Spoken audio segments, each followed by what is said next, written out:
That's my question this morning. I know it's not a normal question that we normally ask, but that's the question this morning. Is it possible? How do we handle that? How do we? You said absolutely. It is hard, isn't it? I thought it was just me. Thank you, sis. So I'm gonna make a quick statement. Of course, you know me. I'm opening up my platform. If you want to come up, if you do come up, I'm just asking respectfully if you can cam up. This is not a men's. This is not a regular men's panel today. This is men and women for all genders. If you want to come up and give your perspective, is more than welcome. But what we will do, we will conduct ourselves as adults. If you want to give some pushback, you can give some pushback. If you have your own opinion, this is an opinion based live, and everybody's opinion does matter. You are entitled to your own. So however you feel is however you feel. But if there's something that has been said that offends you or make you feel some kind of way, then this ain't the place for you. Straight up and down. We're not here to hurt feelings. We're just here to give our perspectives. That's all it pretty much is, and that's how I roll. That's how I run my house over here. So that question again. What's up, Big Leo? Some people saying it is hard. I agree. Well, I agree. For a man to date a daddy's girl, almost impossible. Almost impossible. And for some men, they should be able to, they can be able to do it. But for me, no. I don't like daddy's girls. I don't like daddy's girls simply for the simple fact of this. Number one, I'm not your father. Number two, I can't keep up with the things that man has done. What's up, lady? Good morning. Welcome, man, Lady Serena. I can't keep up with the things that your father have provided for you, things that you've done. And now you're looking at me as if I'm supposed to be like your father. Well, my daddy did this, my daddy did that. Then guess what? Go date your daddy. I'm not that man. Bottom line. I can't sit here and I can't live up to that man's stature. I can't. I'm not even trying to. I would never try to. And I don't know any man that should ever try to do that. There's no way in the world I'm gonna get with you, and you expect me to do the same thing that your father did. That was your father. I'm not him, and vice versa. And I can't speak for women when it comes to dating a mama's boy, but I know one thing's for sure: mama boys are spoiled as hell. They are spoiled as hell.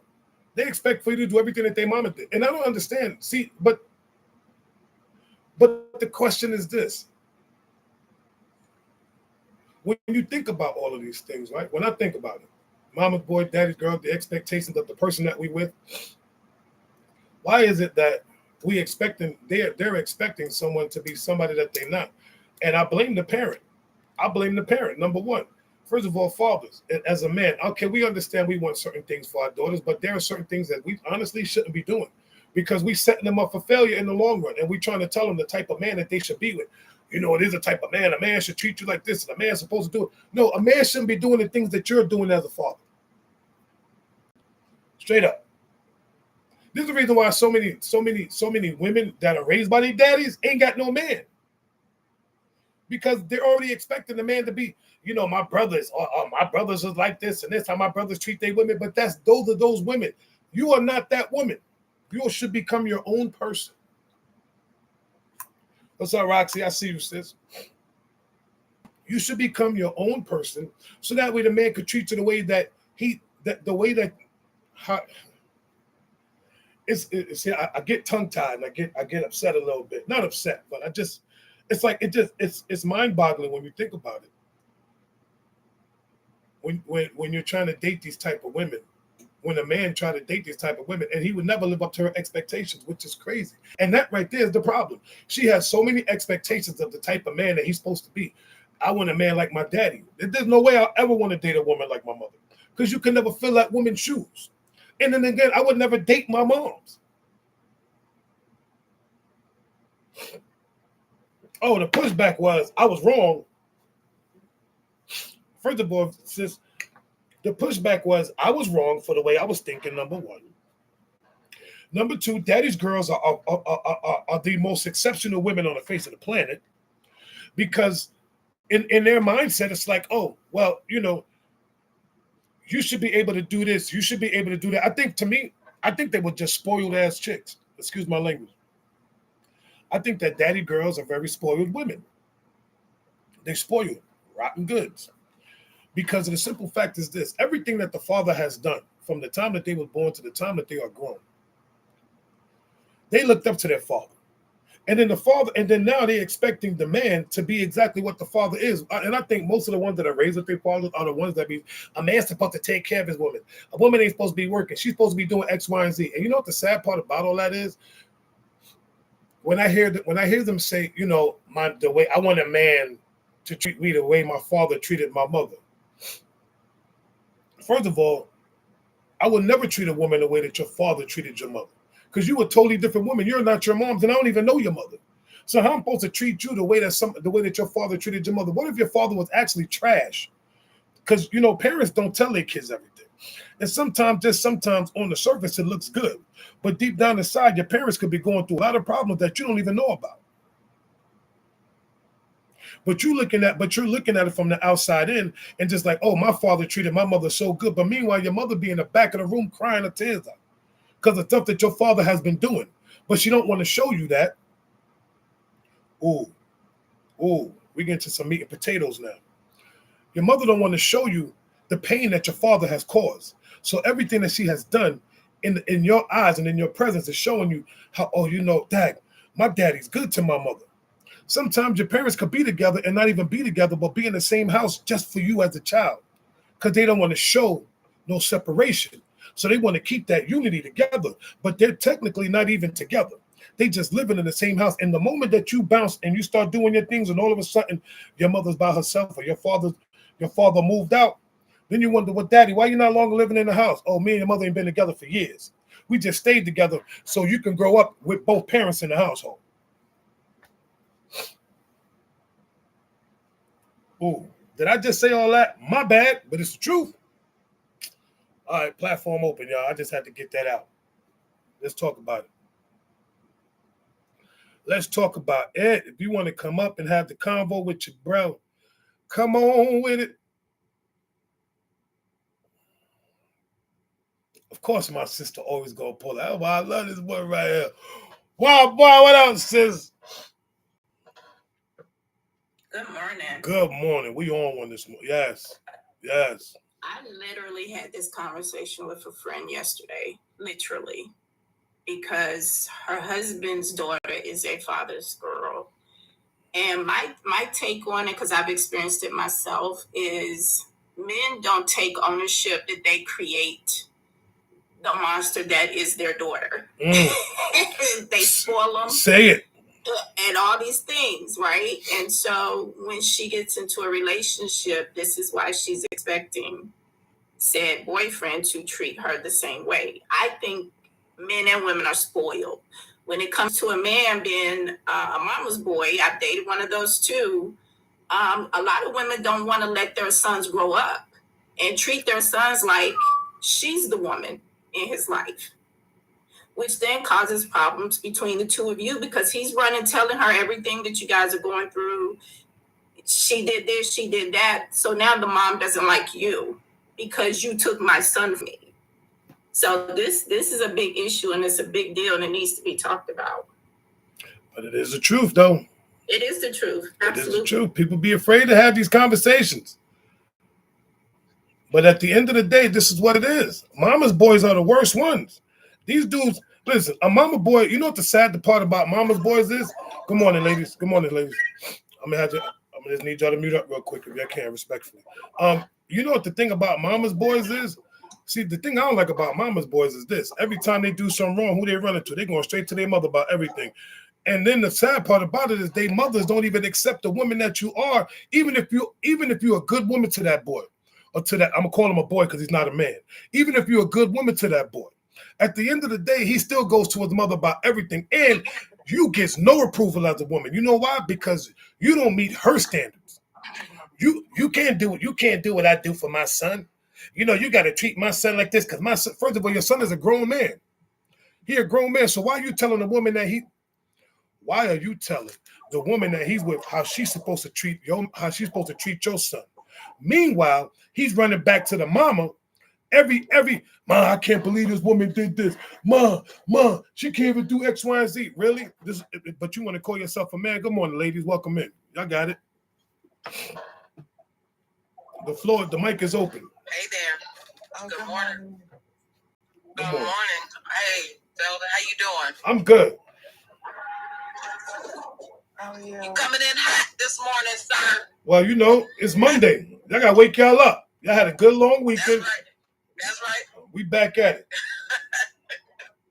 Listen, I just wanted to share that I learned about this a long time ago. My mother, her first marriage, because my father was not her first marriage, he was her second husband, but her first marriage didn't last for this topic right here, because she told me he was a mama's boy, and she had no say.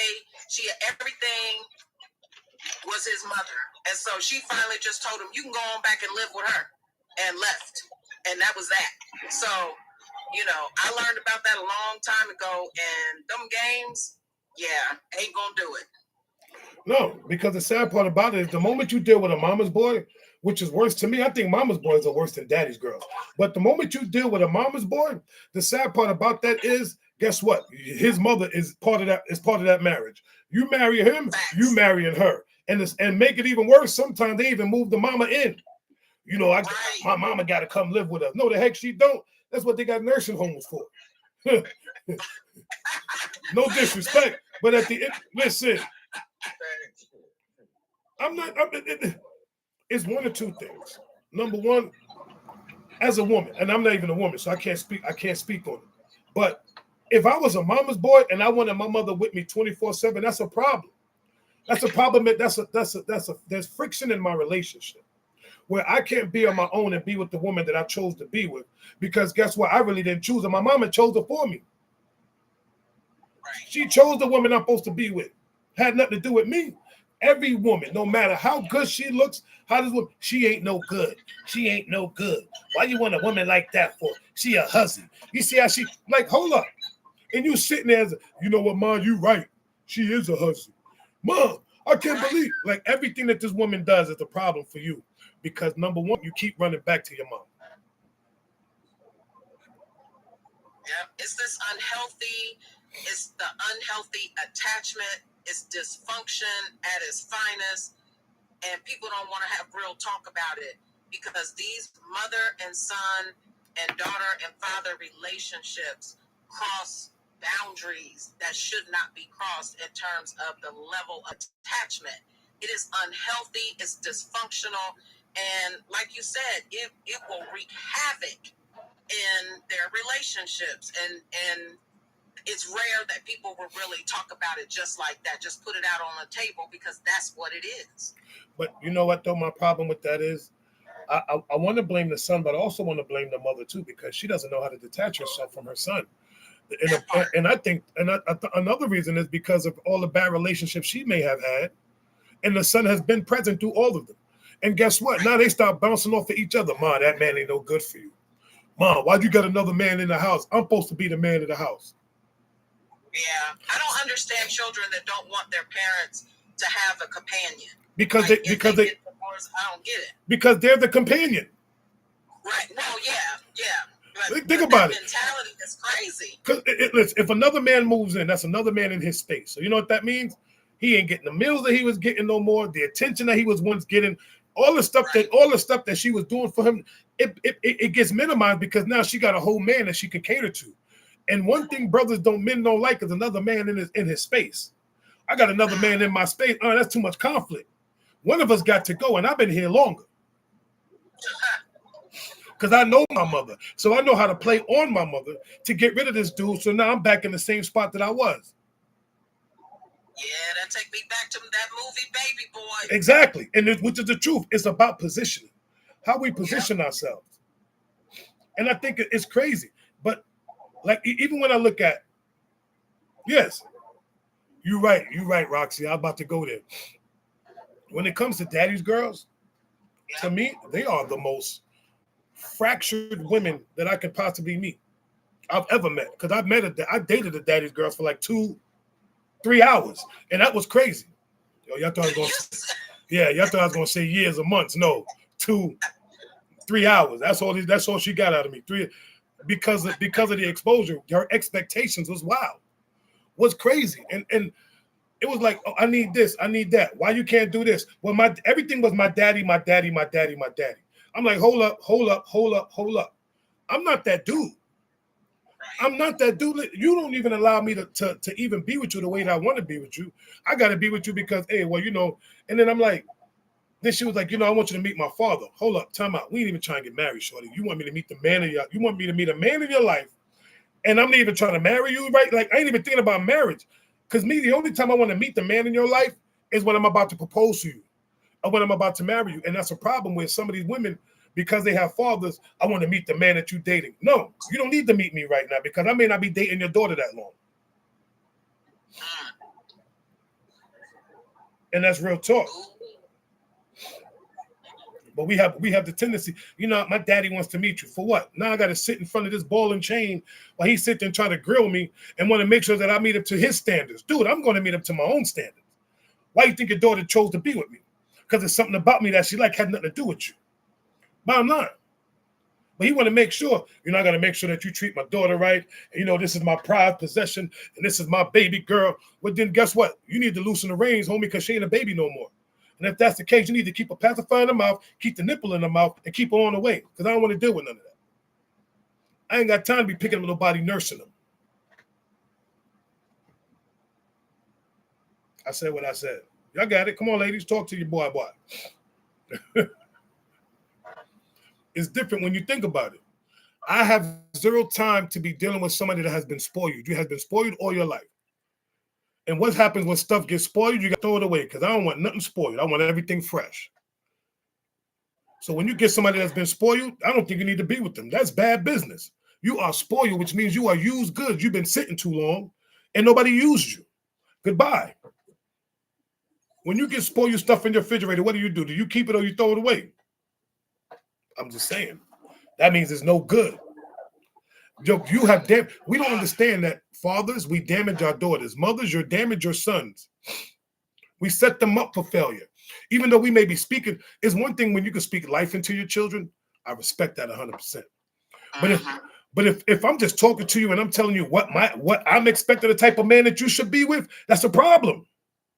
How can I tell my daughter I'm expecting you to be with a man, this, that, all my thing is this. Just be with somebody who ain't me.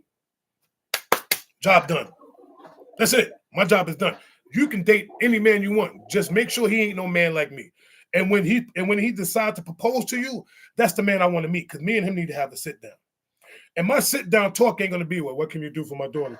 Can you make sure you protect her? Because I'm giving you the reins. So guess what? The moment I tell you these words, which means I'm releasing her to you. My job is done as a father. Leave and cleave. That's it. There you go. All I want to do is make sure that you get grandkids and I can be the grandpappy. That's it. And y'all can come visit me whenever you want. Because I don't listen. That's your headache now, bro. That's not mine no more. Miss Vett, I feel like Miss Vett nailed it with that leave and cleave. But we could address this topic from so many different angles. The first angle, right. Mama's boys and daddy's girls, that's the setup for failure from the beginning. When it comes to dating, that's the setup for failure. Because your mama's not going to love you like I love you. Your father's not going to love you. Someone is at the front door. So if you come to me and keep going. Daddy's love, that's not what you're going to get. That's the setup for failure. And on the spiritual side, like Ms. Vett said, when that man leaves his family, he cleaves to his wife, his woman, whoever he's building that foundation, that family with. Mothers want to preach the Bible, but they don't want to teach that to their sons. They want to hold on to them. So we can address this from so many different topics, different angles. People say, look at how a man treated his mother. That's how he's going to treat you. Nah, look at how a man father treated his mother. That's how he's going to treat you. Not how he treats his mother, how he witnessed his father treats his mother, and dad was absent. That's letting you know you probably gonna get a daddy's boy. I mean a mama's boy, excuse me. So yeah, that's the setup for failure from the beginning. It's a big time setup for failure. Well, people laugh at me because I have a 20-year-old son, and he opted not to go to college right away, and is trying to figure out what he wants to do, and that's fine. But people laughing at me because I told him, I said, my son, he's 20. He's intelligent. He's not a person that cannot, start maneuvering his own path. And I told him, I said, if you're not going to go to school, that's fine, but you need to get a job that's going to pay you enough for you to sustain yourself. I said, because you're going to have to get up out of here. That part. I'm not your roommate. I'm your mama, and you should want your own space. I don't care if you go rent a room, but you need to learn responsibility, take care of yourself, and be self-sustainable, because it's not my job. I've done my job. You need to go out and learn how to take care of yourself and build your own life, build whatever it is that you're going to build for you, because that is not, I don't care if I sit here and pick my toes by myself. You got to get up out of here. You can come over every day.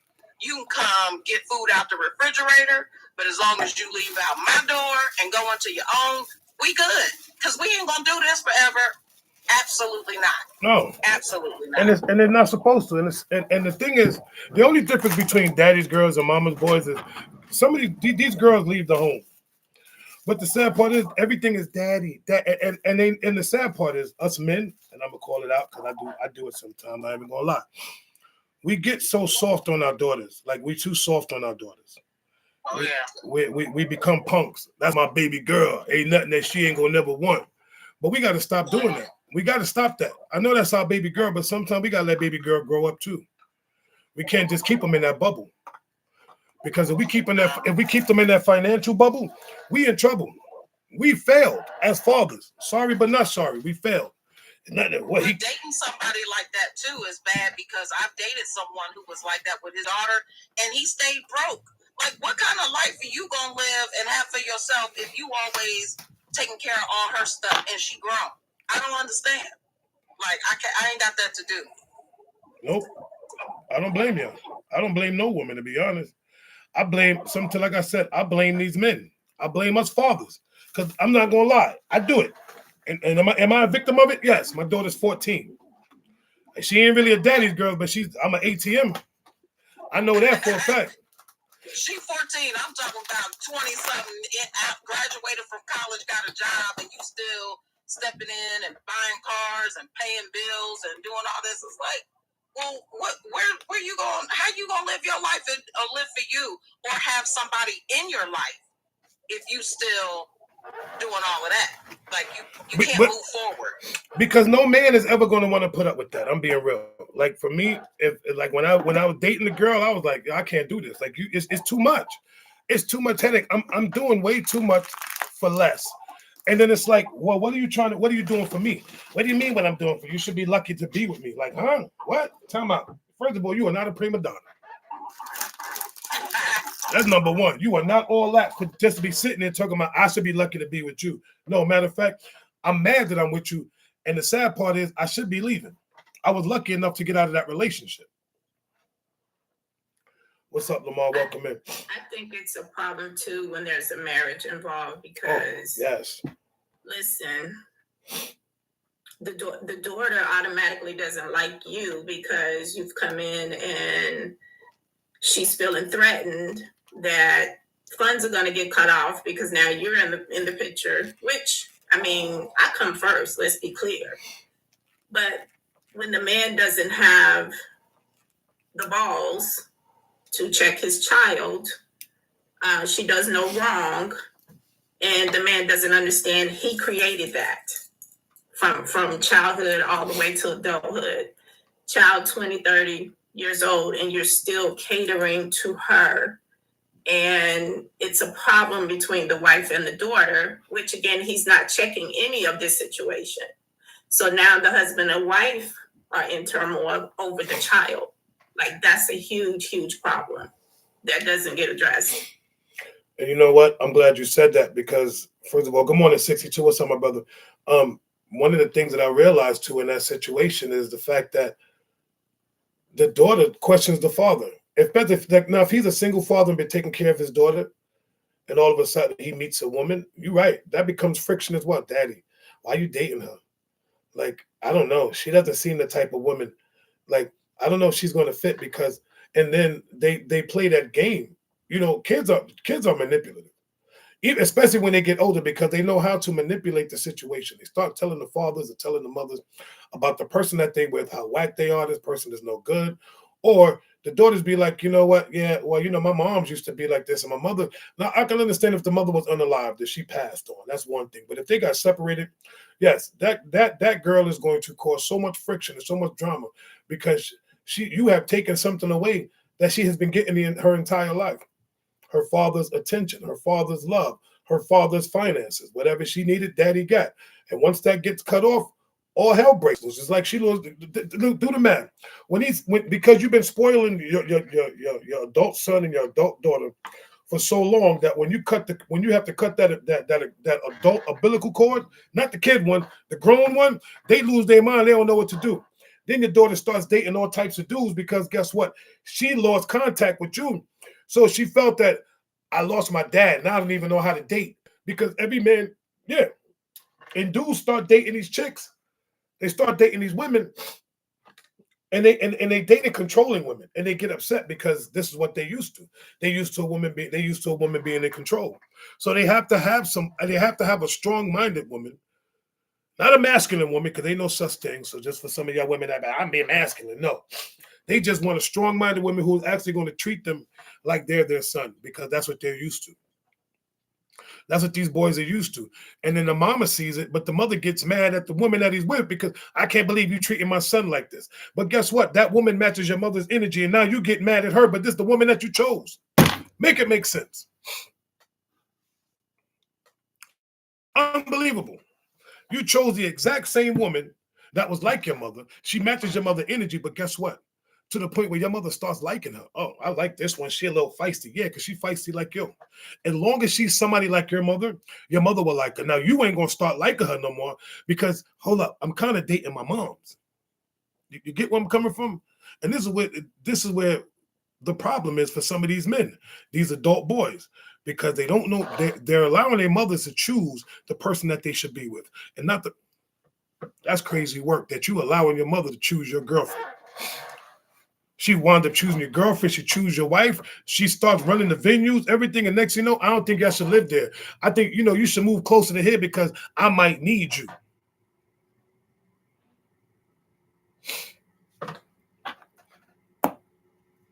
Mm. Yep, son husbands. You are correct, Lamar. Son husbands. And they out there. Good morning, Tiff. What's up, 62? Question of the day. Daddy's girls and mama's boys, are they hard to date? And hard to... Absolutely, because they learn manipulation at home. Come on with it. And they don't realize the parents teach their sons and daughters how to manipulate. Because if everything starts at home, manipulation starts at home.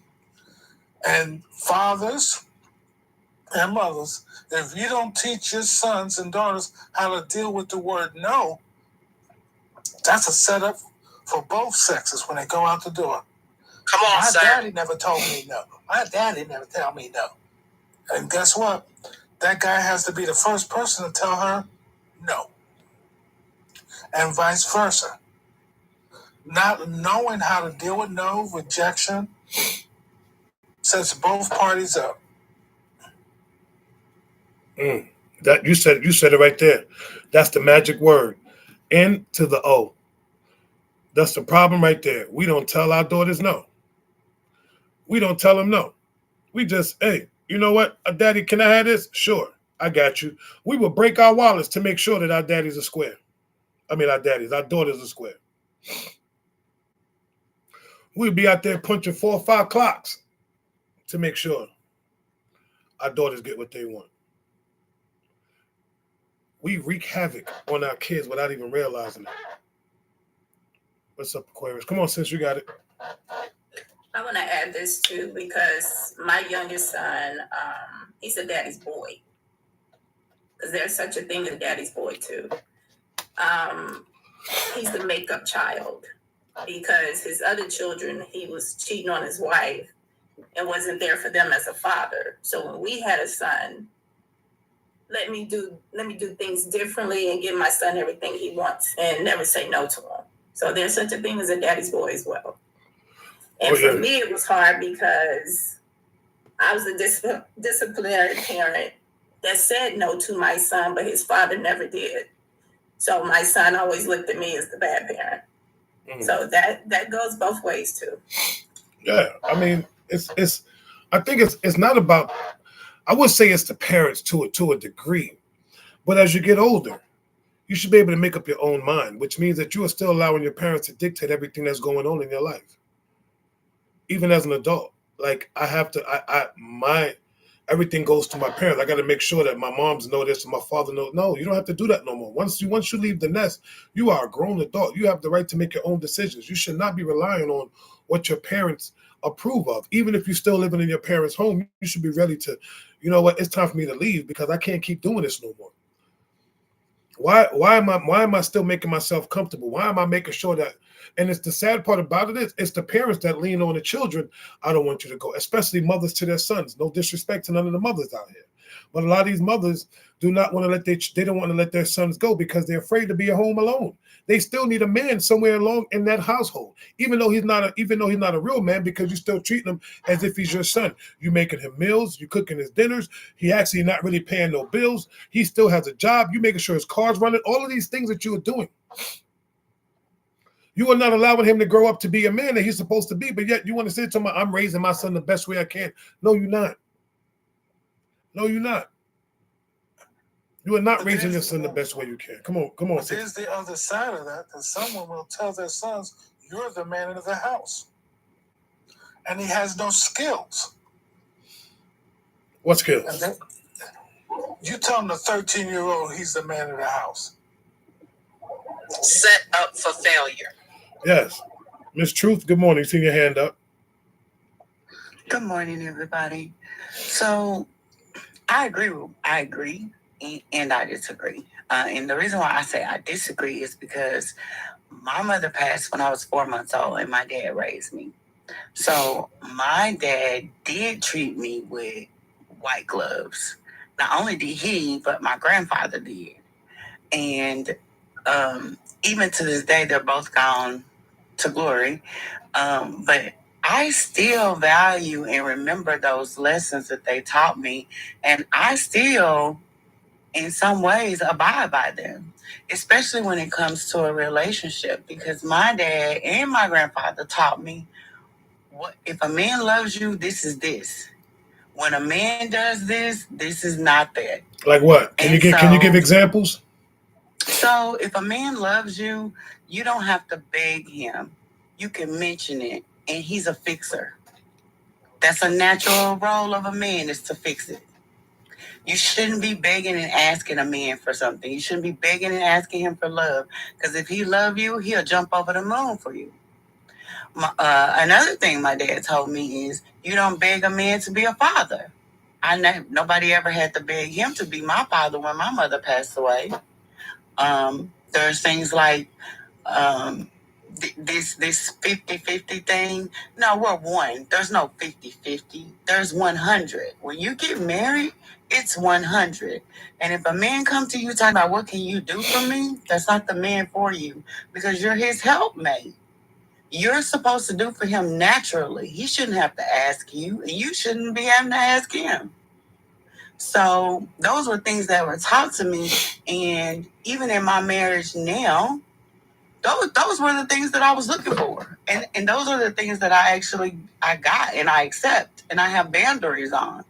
So everything that our parents teach us isn't a negative.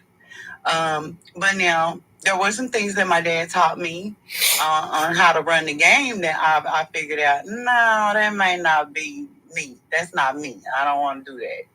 So I picked and I chose what was right and what was wrong as an adult.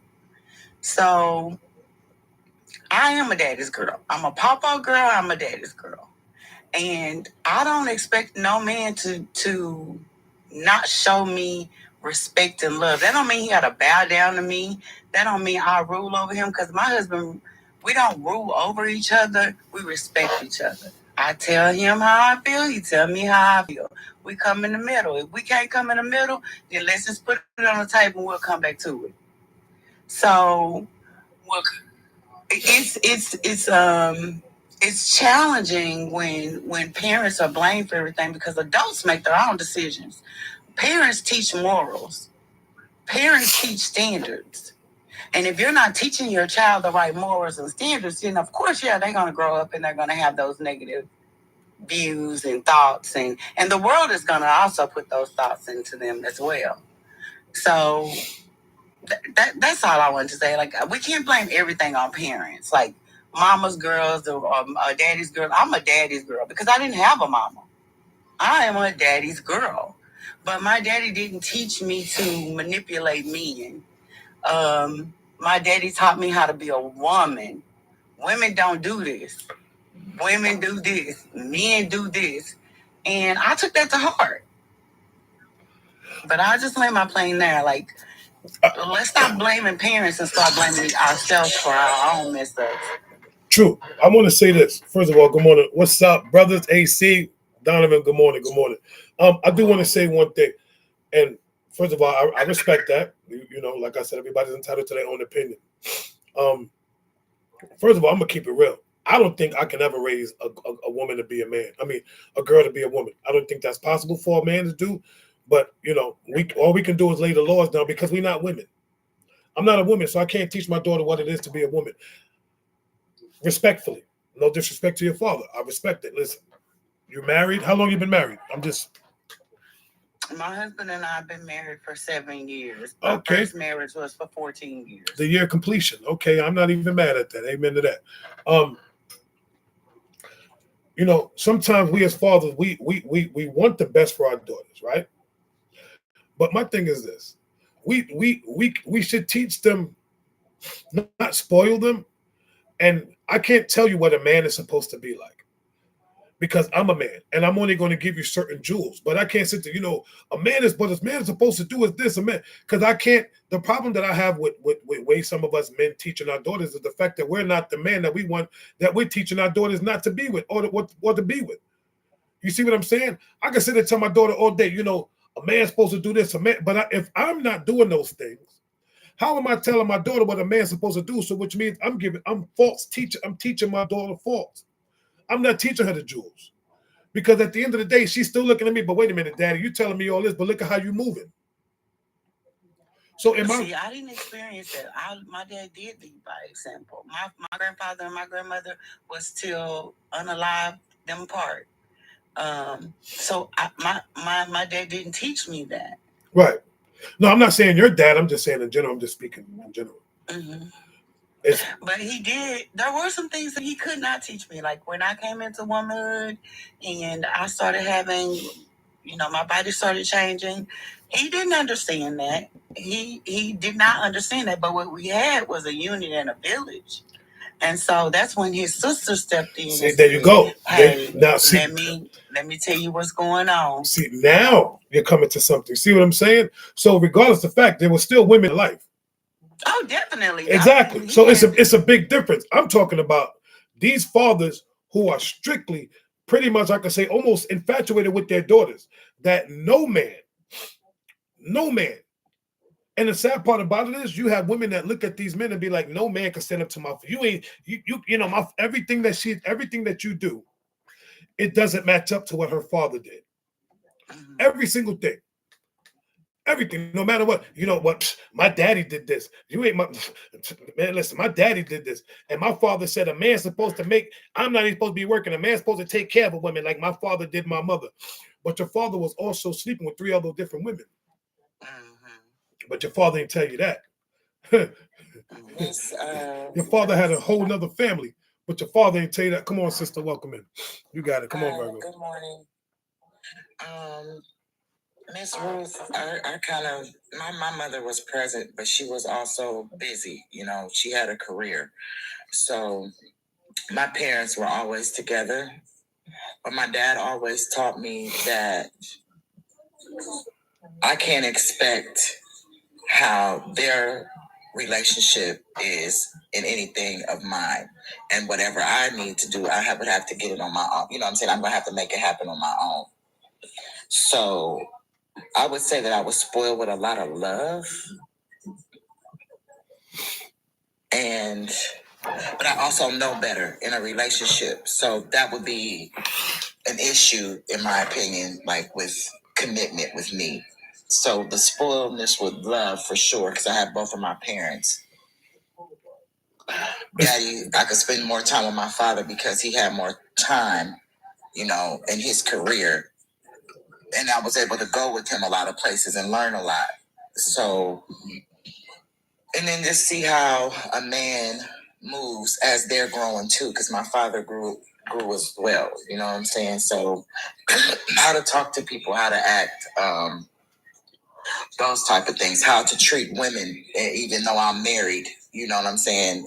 Discipline of, you know, being around other women and things like that.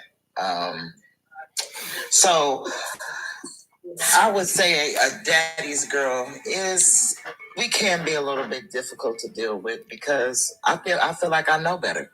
You said a little bit too difficult to deal with. I think I'm a little bit. I feel like I'm like cool, but I'll hear you out. But at the same time, it's like, yeah, I know better. So maybe we just, you know, I feel more self-aware. I do too. I feel like I'm not saying that I'm better than anybody, but I just know better. I'm gonna say this. When you know better, you do better. You know I get this. I'm gonna say this when it comes to two things. I'm gonna go to my brother AC God and my brother Donovan.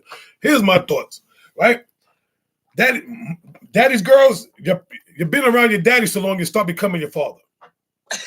True. You become your daddy. That's true. It's the truth. Because you've been around him so long. So you pick up his traits. And the same thing with mama's boys. They become their mothers without even realizing. You don't even realize that you're your own parent. This is the reason why sometimes we don't even know who we are because, I act like my father. And then you admit it. When you sit there and say, I act like my mother, I act like my father. Yeah, because you've been around them long enough. That you didn't even create who you are. Like, that's why a lot of times I say, sometimes we don't even know who we are as individuals because we've been around certain people for so long that we start picking up their traits and we start to become them without even realizing that we have lost ourselves completely. I feel like I have my own identity outside of them. I do. I definitely do. You can't say that if you just admitted you act like your daddy. Make it make sense. I laughed when you said that. I laughed. I did not admit it. I said that. But DNA makes you act like your father, not necessarily being around them. Because I have a grandson who's never met his father a day in his life and act just like him. DNA can make you act like someone, not necessarily visually seeing them. True. Okay, I'm gonna let y'all get that for now. AC, what up? What's going on, brother? How you doing today? I am good, brother. So this is what we doing today. We talking about daddy's girls and mama's boys. Are they hard to date? I can't speak on mama's boys because I'm actually a daddy's boy myself. So okay, me and my dad are very, very close. So far as daddy's girls, they can be hard to date at times if they don't know the boundaries. You know, I'm your man, not your dad. You know, and I definitely don't want your dad all in my relationship. Every time something happens in between me and you run and tell your dad. That is a major fucking turn off. Sorry for saying that, but it is. Like, I can't do it. Like, but I understand why. But at the same time, it's a me and you thing, not a me and your dad thing. I mean, if your dad gonna be in a relationship, you might as well go ahead and get with your daddy be in. You see what I'm saying, ladies? Some of them don't be getting it. They don't be getting it. They do not get it. Brother Donovan, what say you? Good morning. Good morning. What up, though? Good morning. I'm actually in between calls right now. I'm on a conference call and listening in. So yeah, this is one of my biggest pet peeves when we're talking about like development of other human beings, right? It's really that alignment. So I am a grandma's boy, right? I was raised by my grandmother. My mother was there. I was raised by all women primarily. But I did have the impact of my grandfather in my later years, which which is more impactful because I was able to actually listen to him. I was able to actually, learn from him. And I even talk about that in my book and how important that was in my development as a man, getting to a man and understanding what my responsibilities are, right? Because there are times where, your mother will tend to protect you from the things that you need to learn from. And those are your failures. Those are your scratches and your scrapes and, the things that you need to go through to develop your personality, to develop your ability to maneuver through tough situations, right?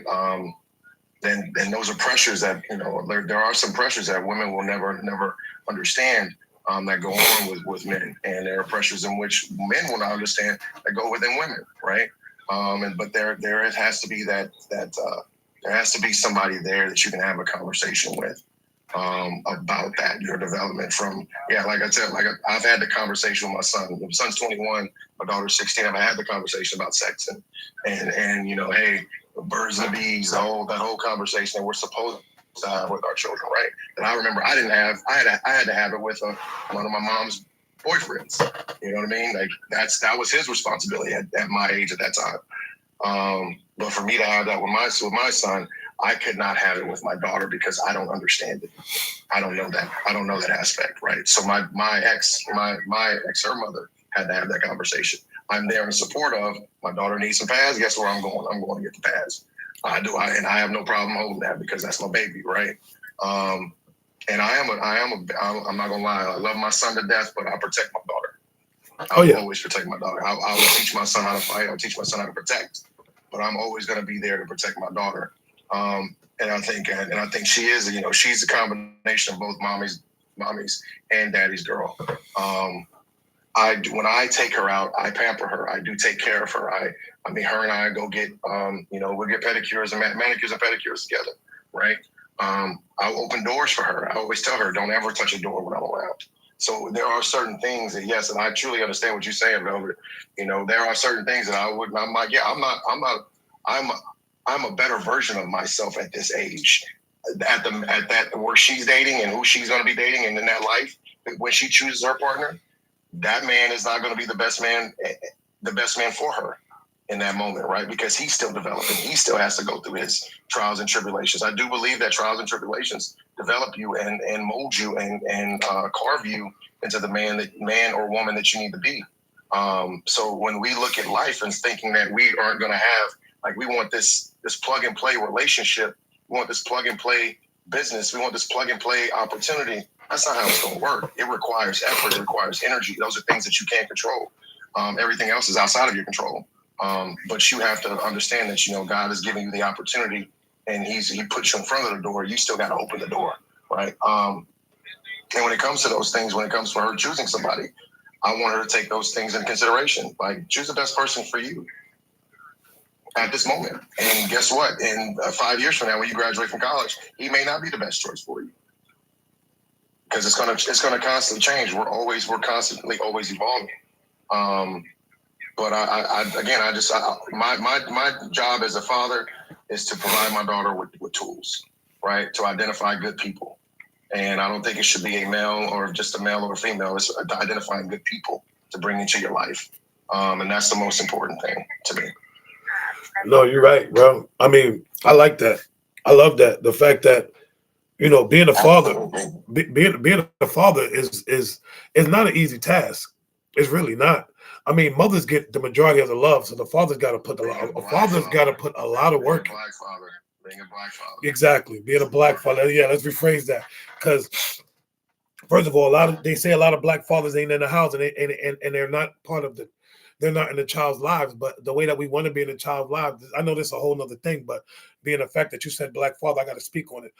Being a black father is one of the hardest things in America. Number one is the simple fact that we want to be there for our child, but sometimes, I'm not saying all the time, but sometimes the mother don't want us being present because of the things that they know that we can do. And sometimes they use the child as a pawn, and they don't want us to build that bond and have that relationship with that child. Another reason why a lot of times it's hard being a black father in America, because sometimes we're just truly not taking care of our kids. We just try to take care of us. And it's not hard, but we just don't want to take on the responsibility of being a father, which we should have known that the moment we laid down with that woman. Hey, you know the consequences of you not wearing a protection. I know I spoke about this before, but we know the consequences of not wearing protection. Either one or two things are going to happen. Your pullout game is trash. You know it. I know it. You know what I'm saying? You want to stay in there because it feels a certain type of way. Yes, woo-wee. Now the party started. At the end of the day, being a black father is very important. It's very important. It's much needed. But to the point where I'm there, but I'm not spoiling you. I'm there, but I'm giving you the jewels that is needed. I'm there, but I'm just also going to tell you what the word no means, and so that way you know how it feels for me to tell you no. I should not always have to tell you yes, even if it hurts your feelings. Guess what? I'm teaching you about your feelings as well. So the moment you ask me for something, I'll be like, no, I can't do it. No, I don't have it. You should not have an attitude as a child. You should be like, okay, daddy, I understand. Everything should not be yes to your kids. Regardless of how you feel. Mothers, stop saying yes. Ma, I need this. Okay. Ma, I need that. Okay. Ma, I need that. Yes. Stop. No, no, no. That word no will make them feel a whole nother way. It'll give them understanding, and it will also teach them, because you know who don't say no to people? Their grandparents. No disrespect. Grandparents never say no. These my grandbabies. Stop saying they're your grandbabies. Your grandbabies is bad as hell. I sure don't say no. Now you're talking about me. But it's the truth. Why not? You got to start teaching. Listen, you are the foundation too, especially if they keep coming to grandma, because they know who to come to. That's their mom and their daddy. I already raised my kids. I'm not saying no. You need to say no to your grandkids too. I'm gonna tell you why. You said no to your children, didn't you? I sure did. Okay, then. So what's the difference? They just came out of your kids. Guess what? You getting no just like them. They're more special than my kids. How are they special than your kids? Because I feel differently about them. Nigga, hold up, time out. Hold up. Flag on the play. But your kids should still be more special than grandkids. How do you? Grandkids are different than your children. No, they not. Children. Okay, that's your opinion. Well, you're gonna get this work. Yeah, but come on, let's talk about it. In my opinion, I raised my children. I gave them love. I gave them support. I gave them a formal education. I did everything I was supposed to do for them. So I've completed my job. Now I'm an advisor. I advise them on whatever they come to me and they ask me about. I can no longer tell them what to do. Now my grandchildren are little versions of my children. I get to watch it all over again. But guess what? This time, I don't have the discipline. This time, I can fill you with sugar and take you to your mama.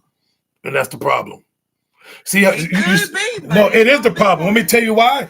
Let me tell you the reason why they'll make it so bad. You raised your kids to be one way. You're taking your grandkids and you're doing the total opposite of what you did with your kids, right? Now your grandkids come out spoiled because grandma has been spoiling them, and we got to fix the problem that y'all create. Make it make sense. So, are they really that special? They may be special to you, but you're taking something special and destroying it when they come back home. Oh, yeah, think about it that way. To their parents too. No. You ain't hear what I just said. Let me rephrase it.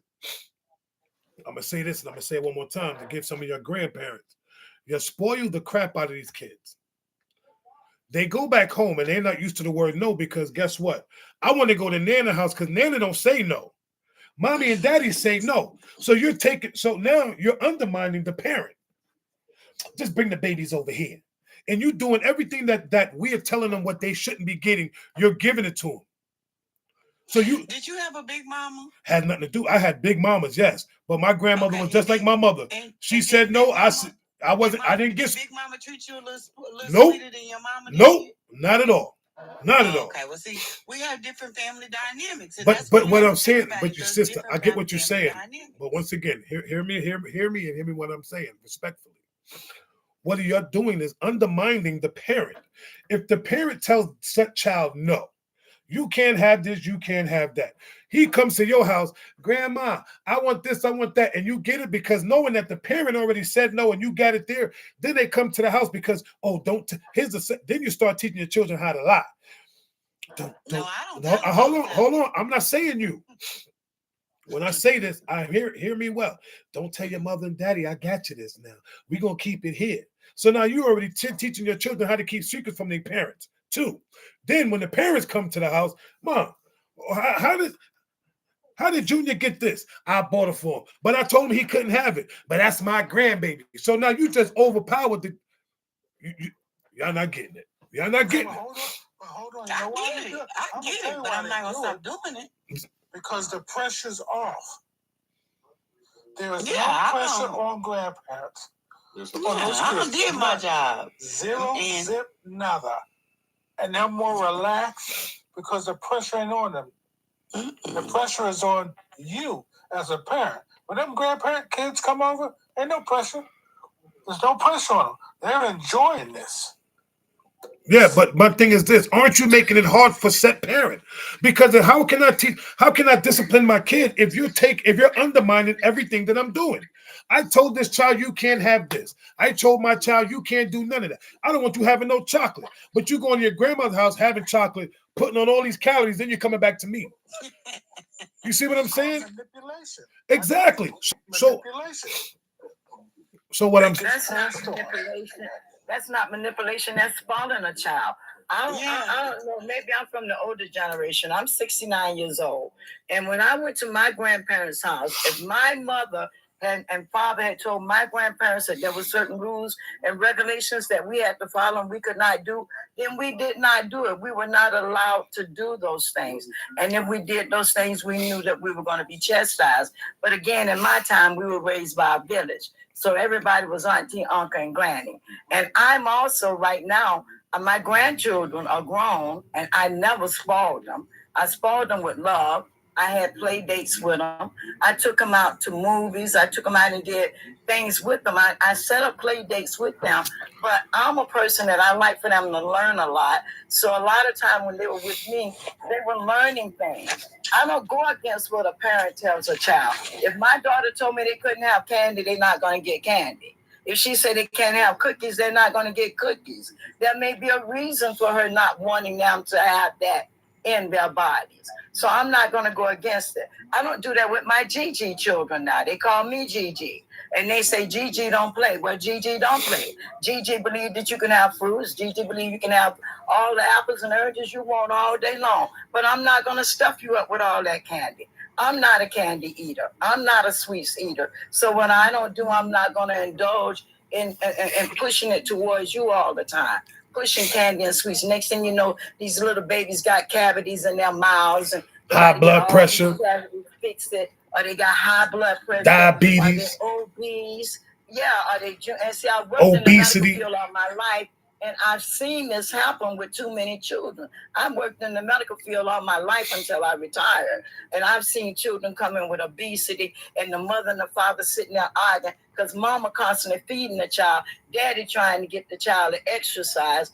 No, that's not good for the health of the child, and it's not being able with the children. Because my grandchildren love you. Got the ground I walk on, baby. They'll beat you to death about me.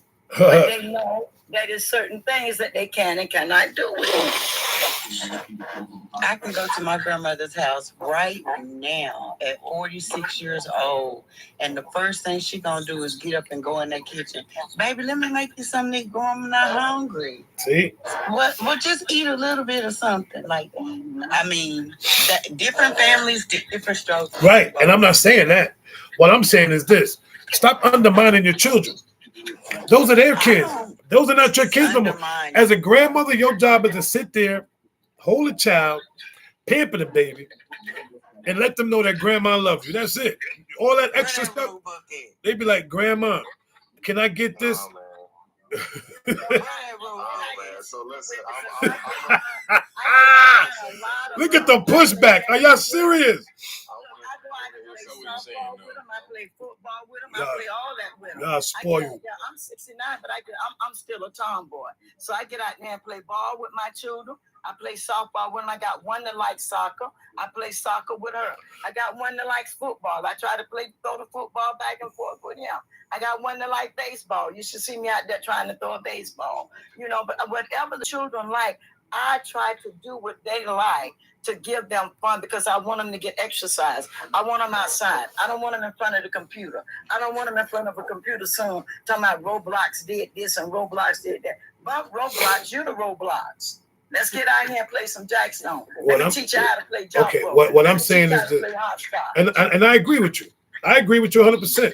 But what I'm saying is this: parents, when if my children, if they come into your house, you got to respect my rules. Exactly. Even when the kids are going to your house, there's no way in the world you should be doing anything outside of what of my expectation of my kids. They're your grandbabies, fine. I got to mute you, sister. Give me some background noise. They're my kids, fine, and I understand that those are your grandchildren. But at the end of the day, I would never say that my grandkids. I would put my grandkids before my children. They came out of me. Them kids ain't come out of me. Those are your babies. My kids come first, hands down. I can respect that. Grandchild or not, I love my grandkids. Trust and believe, I do. So I love my. But honest with you, I'm gonna be honest with this. I'm sorry. Hold on.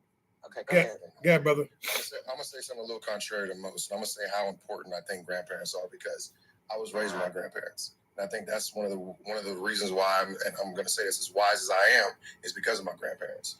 Right? It's the conversations and also the comfortability that you have with your grandparents. That you have with your grandparents that is very hard to have with your parents.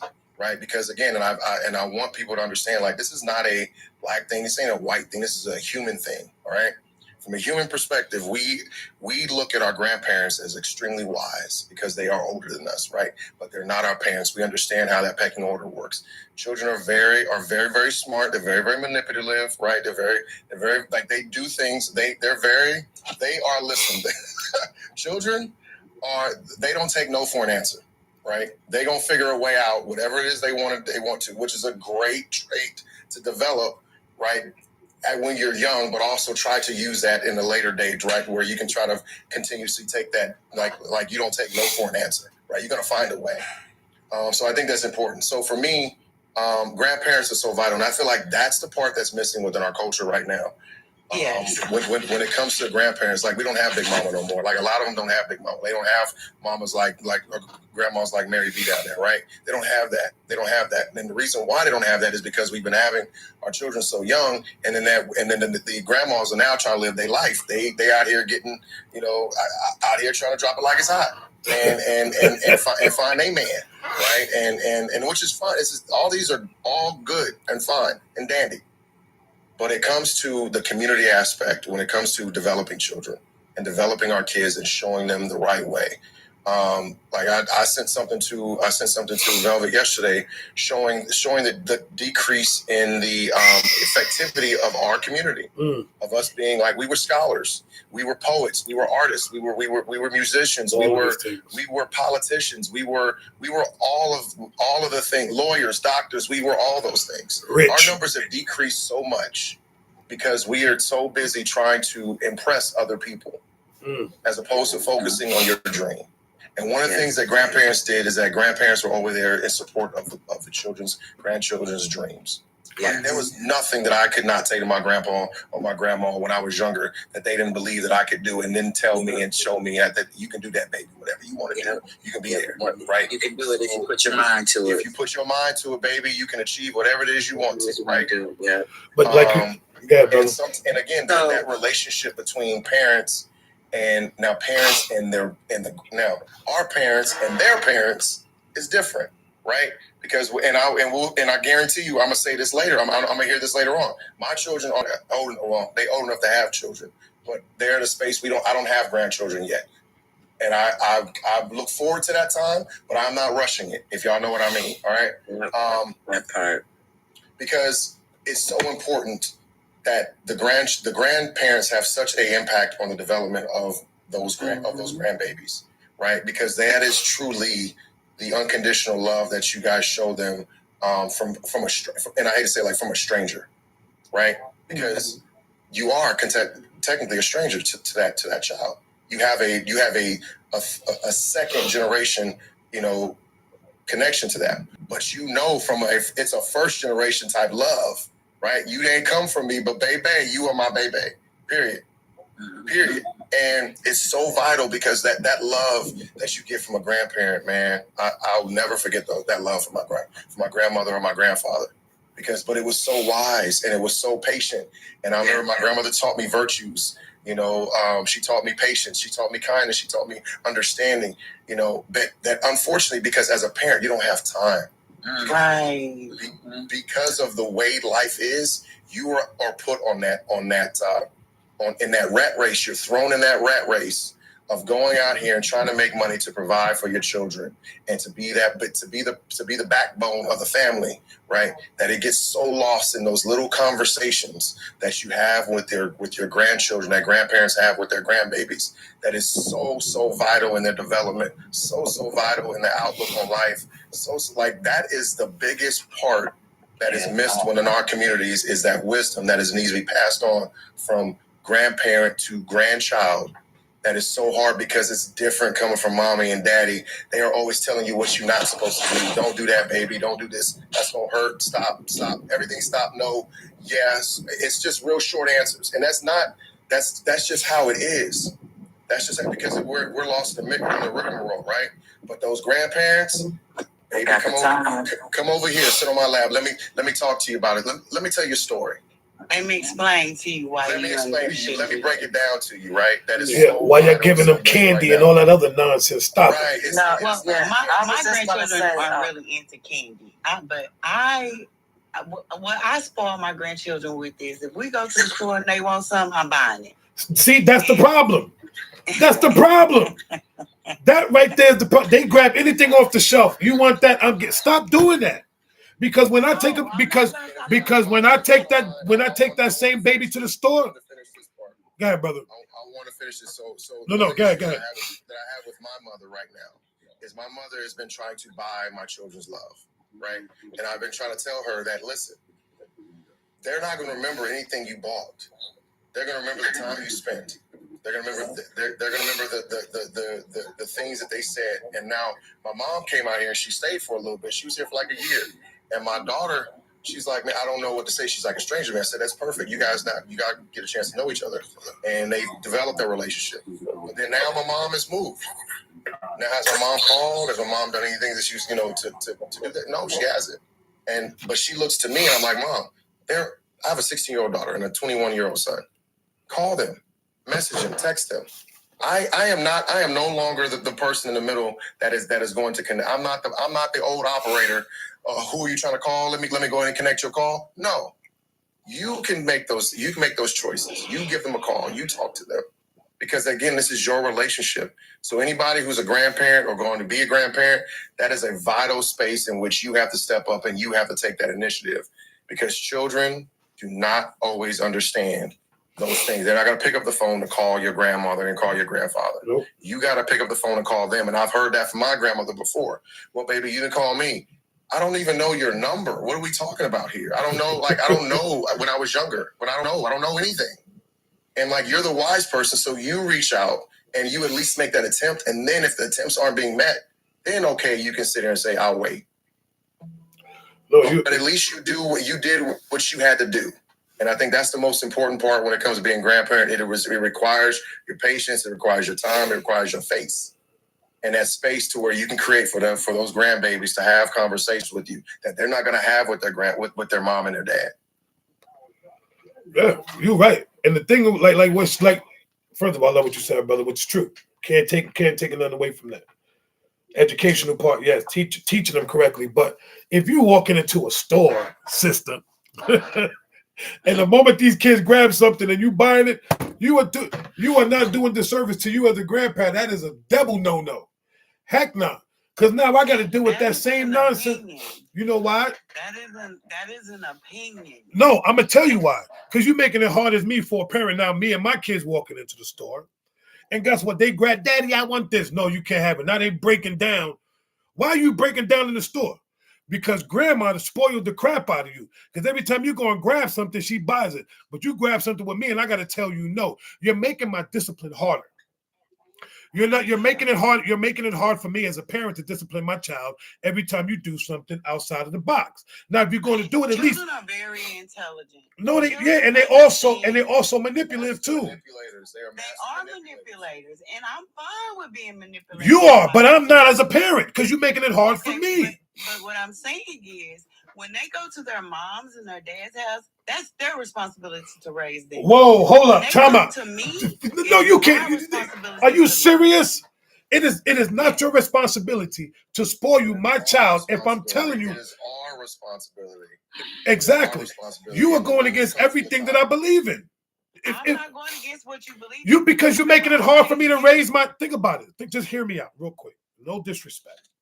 Look at how hard it is you make it for me to raise my child, to try to discipline them and letting them know that they can't have everything while you're giving them everything. So that was harder for me as a parent. Quick to spank than the parents are because they believe in this gentle parenting. So I'm more quick to spank. So there is discipline on my side. But I understand that part. Quick because my money doesn't have to go toward resources like daycare. My money doesn't have to go to resources like school clothes. My money doesn't have to go to resources like, their day-to-day living. So if it's something that I can provide for them that their parents cannot, it has not been a problem in our situation. Providing is one thing, but letting them snatch something off the shelf in the store, that's not providing. That's spoiling. They're not walking in the store and just picking up everything they want. But if they want to, I'm going to be honest with you. You're going to buy it. I'm going to get it. Listen, I'm going to get it. I'm a kid. You know what? If my husband say no. You know what? I respect you because you stand on principle. I'm not even mad at you. You can't, listen, ain't no talking her down, y'all. Just let you know right now. She gonna stay. I'm gonna do it. These my grandbabies. I don't care what the parents say. They just gonna have to. That's their responsibility. They gotta deal with it. If they got a problem, tell them to come see me. Head to the. I'm gonna be quiet now. Yeah, exactly. This is one thing that my mom did that pissed me off. I ain't gonna lie. She brought that is one mom. You're breaking up, brother. Sorry. That's one of my rules is do not bring anything into this house that requires my time or my attention to take care of. So don't bring no goldfish in here. Don't bring no rabbits in here. Don't bring no puppies. Don't bring none of that stuff in here, Grandma. Yep. But let me ask you a question. But the baby wanted it. Now she's Donovan? like, no, man, but they ain't taking care of that thing. I am. Is that your name, Donovan? Yes, ma'am. Okay, and I just want to go back on what you said. You did say your grandmother raised you? Yes. So there was already a strain between you and your mother. Is that not correct? Yes. Okay, so the way that she does your children and the way that she parents your children, you're going to have some type of feeling toward it anyway because that relationship already has a strain. And my relationship... No, my mom is a rebel. My mom is a rebel. So I understand that, and I'm not. Please don't. I'm not talking about your mom. So forgive me if you feel I am. No, you're fine. But what I'm saying is, I don't take it that way. Okay, but what I'm saying is, there's already a strain, so you're already feeling like you don't have this right because you didn't even do it with me. So who are you to step over my boundaries and do it to my child? So I understand that fully. In my situation, I was a full-time parent. Not only was I full-time, they still call me for stuff that I don't even want to know about.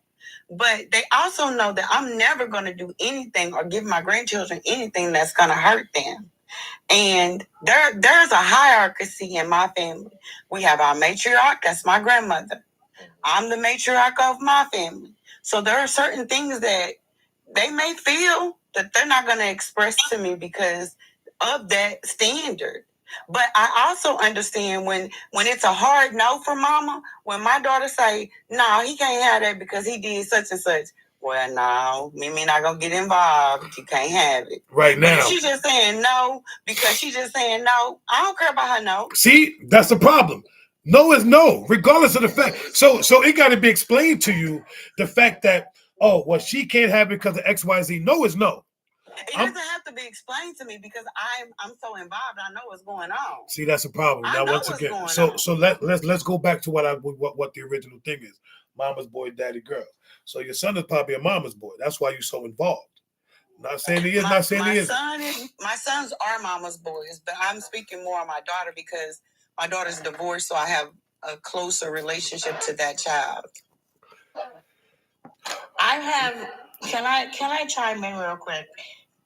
And this is coming from, for a very long time, I have a 14-year-old daughter. for a very long time.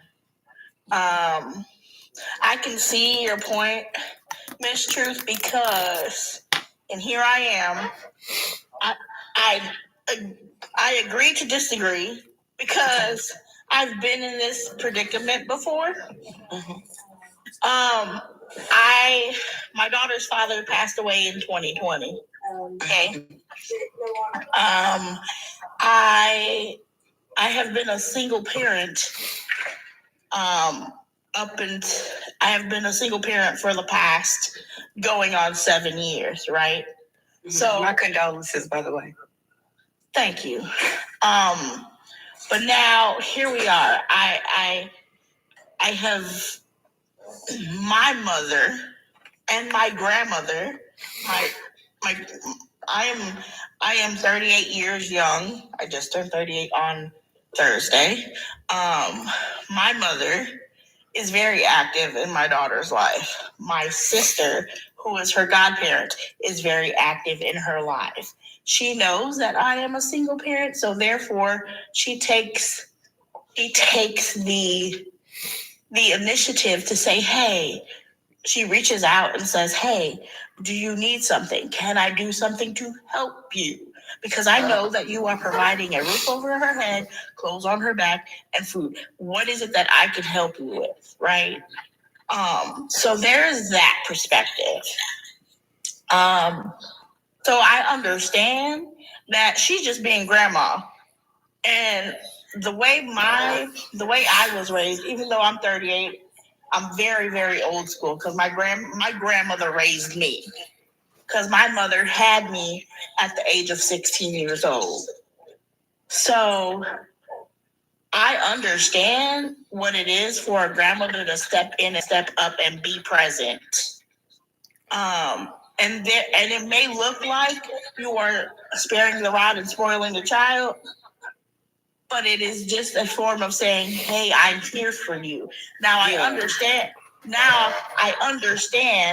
if the parent comes to you and says, oh no, please don't do that because now I'm going to have to deal with the repercussions of her being a spoiled brat. Right? I understand that thing because my daughter has done that. But see, my daughter is old enough now to where I could understand. I could tell her, hey, what happens at grandma's house is at grandma's house. But there are certain stipulations when you come back home. I will reel that back in because mama is not rich. So let me say this. First of all, my condolences to you. Number one, when you're talking about being a single parent, I can understand that part, like a single mother. And yes, single mothers, you need help. So I can understand where your parents will step in. Hands down, I respect that 100%. I would never take that from nobody, especially from somebody that's a single parent that is getting help from their parents, from the grandparents. Yes, but what I'm talking about is somebody has an echo. What I'm saying is this: you should not, even if the parent says no, whatever rule that the parents have in place, whether even when the child comes to your house, you should still oblige by those rules.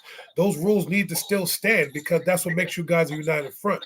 What you're doing is you're going against my grain, and like I said before, you are making it almost impossible. Hold on, that's Mary. You are making it. She got it. You are making it almost impossible for me to do my job as a parent.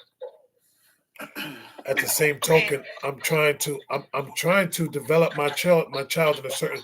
Mary, you may have to mute, sister, because one of y'all got an echo. It's fine. Let me drop. All right. Is it me with echo or no? No, let me see. Let me just talk. No, I don't think so. It's not me. All right, let me go back on mute. I think what it is a lot of times we have to allow. We even as grandparents, we have to allow our children to parent the way that they see fit. Because sometimes we may overstep our boundaries by thinking that we're doing the right things and it may be wrong. And then now our children are coming to us telling us, hey, come on, Mom, come on, Dad, like, what are you doing? You know, there's certain things that we don't do. So even as a grandparent, we have to even go to the parents. to find out, just to make sure, is it okay to do this? Is it okay to do that? Just because we love them and we want to do for them, which is, I respect that 100%. But at the same time, these are their children. So we have to make sure that we are doing the correct things. We're doing it correct. Hold on, sister. Hold on. It's not always correct. It has to be consistent, right? Because without consistency, there's confusion, right? And there's misinterpretation, right? I know from an understanding point, this all comes from love. This all comes from a space of I'm trying to make sure that my babies are taken care of, right? But it also boils down to, you know what? At the end of the day, this is their children.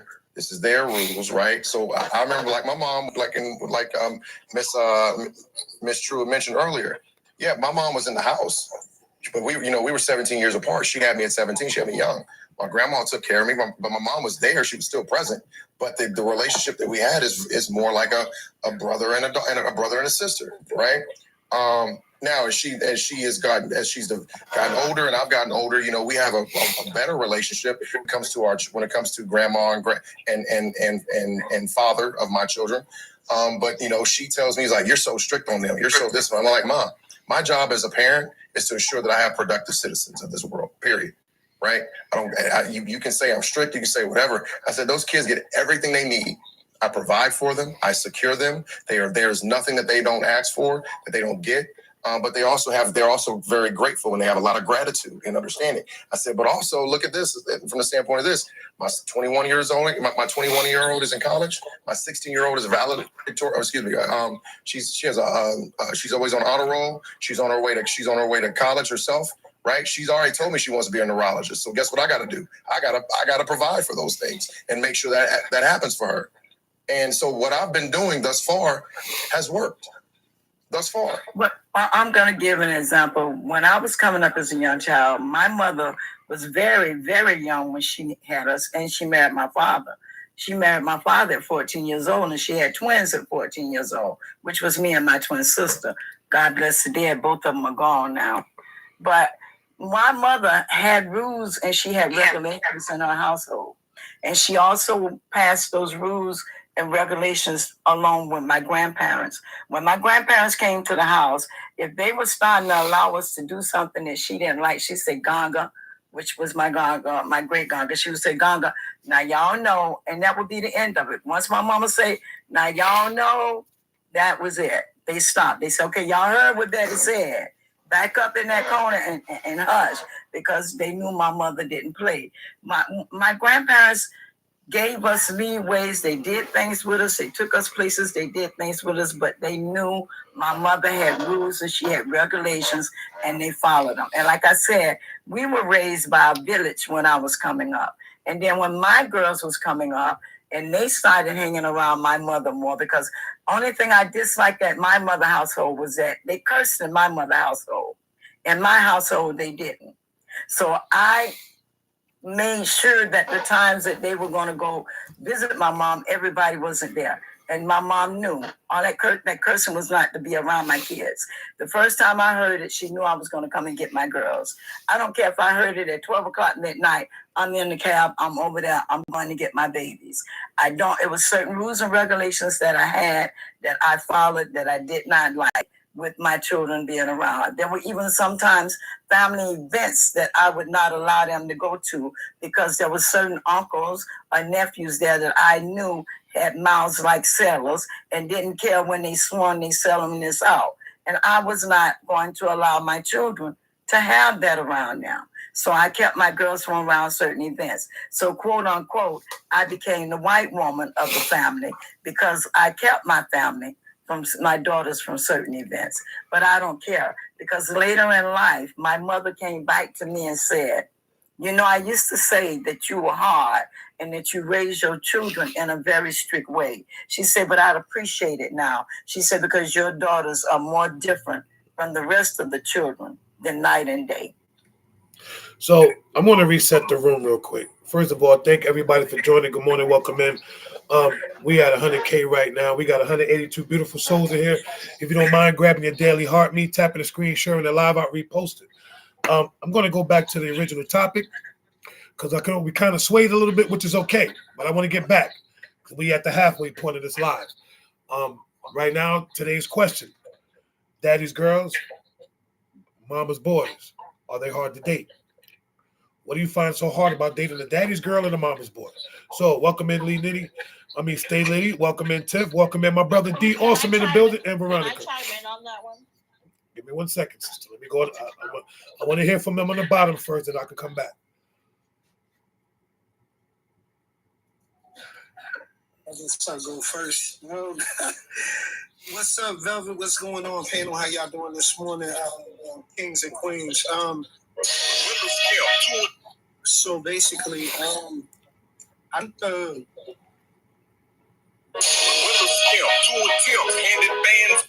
think I keep getting calls off. I think the mama boys are hard to date. Because the mama is always like basically involved in her sons. I don't know. The mama don't never like the girl. Like I was raised like that. My mom ain't never like anybody I brought home. Anybody that I introduced her to. It could be a friend or whatever. Oh, I don't like her. I don't like her. But sometimes the boys like me, I'm gonna speak for myself. I get confused sometimes. Like when I was dating as I was younger, I wanted somebody like my mama, but I couldn't find it. You know why? Because you're never gonna find somebody that's gonna unconditionally love you like your mama. You know what I'm saying? Like let you get away with the things that you get away with and all that and everything. You know what I'm saying? So it was kind of hard. But to answer your questions, I think that the mama boy is hard to do. I'm gonna pass the mic. All right. Tiff, what's up? So welcome in. Good morning. Hey, I had to take myself off mute. Okay, yes. So, how's everyone doing this morning? Doing good. Thank you for joining. Good. Nice to meet you. Pleasure to meet you as well. So, I actually stumbled upon your live today. I'm multitasking, so I was like, this is good entertainment. But the topic is very good. So I said, let me chime in. So as a daddy's girl growing up, I have dated what you might define as mama's boys, but I feel like there's a fine line between having an Oedipus complex with your mother and actually have an adornment for your mother to the point that you have learned over time how to treat a woman or women in general, whether you're dating them or not. And you have some healthy ways of knowing how to show care or empathy or whatnot for a woman. I think it can become very toxic or an issue, and there's like always red flags of this in general. When you see a mother and a son having an Oedipus complex. I hate to cut you off. Mary, can you mute your mic, please? Yeah. How do you do that? You just hit your on the bottom of your live. You're gonna see a little microphone. Just hit that, or tap your screen. There you go. Thank you. That was a lot of feedback. Come on, sister, you got it. So when there's an Oedipus complex, it becomes a very toxic situation, unbeknownst to the mother and the son that's participating in that, because now you have a relationship that goes beyond like parent-child, right? And not as if they are a child like minor, but just like it becomes very toxic to the point where that's where you see an interference, like an unhealthy interference with the mom and the son in his personal life, right? Because at some point, we as parents have to allow our children to live their lives and make their own decisions. But when it's toxic, you can see it in a man because he has the inability to make decisions on his own without the input of his mother. The input of his mother is so heavily weighted that he's never learned how to lead. It comes up in a lot of ways, and I only mentioned like two things. And then it also becomes an issue to the point where sometimes that man that has an Oedipus complex with his mom literally has commitment issues with any other woman because he's so committed to his mom in a way that he's not even giving himself an opportunity to be committed to one person. And I've seen that before. And to be fair, like, I understood why they had that issue, but it was very weird to observe because it was literally an unhealthy affection, if you will. And I could be articulating this in a way that some people may not understand what I'm saying, but it can be very unhealthy. So I don't want to be too long-winded on that, but I've seen that. But I've also seen very healthy relationships with the mom and the son to where I didn't have to worry about how he was going to treat me. You know, he treated me with the utmost respect. And even the mom will be like, wait a minute now. You know what I mean? So, like, if maybe, this is in my younger days, y'all taking me back to my early 20s, but like, if I had met the mom will be like, make sure you take care of my girl. Like, okay, where y'all going? Okay, well, make sure you take care of her, right? And it would be more of like a supportive kind of scenario. So, yeah, so that's just my 2 cents on that. See, now that I like. If the mother's telling the son to take care of you, that's one thing. But if the mother's telling you better take care of my son, that's a whole other situation. I don't like that part. That's number one. Number two, I'm going to say something real quick, then I'm going to go to my brother D also. I'm going to say something. I'm sorry. I'm going to say something real quick, then I'm going to go to my brother D real quick. Here's one thing I want to say, and this is just my opinion. Daddy's girls, they get upset when the father dates another woman because now that woman has taken a spot of the daughter. Now the father's paying more attention to the daughter, to the woman that he's with than the daughter. Daughter gets upset. Everything that the father has taught about a man, she goes and dates the bad boys. So those are the reasons why some of your women date bad boys, is because of the simple fact you have been a daddy girl for so long that your daddy got a new woman that replaced you, and now you want to get a bad boy just to make your father upset. But I'm gonna leave that there. Come on, D Awesome, let's get it.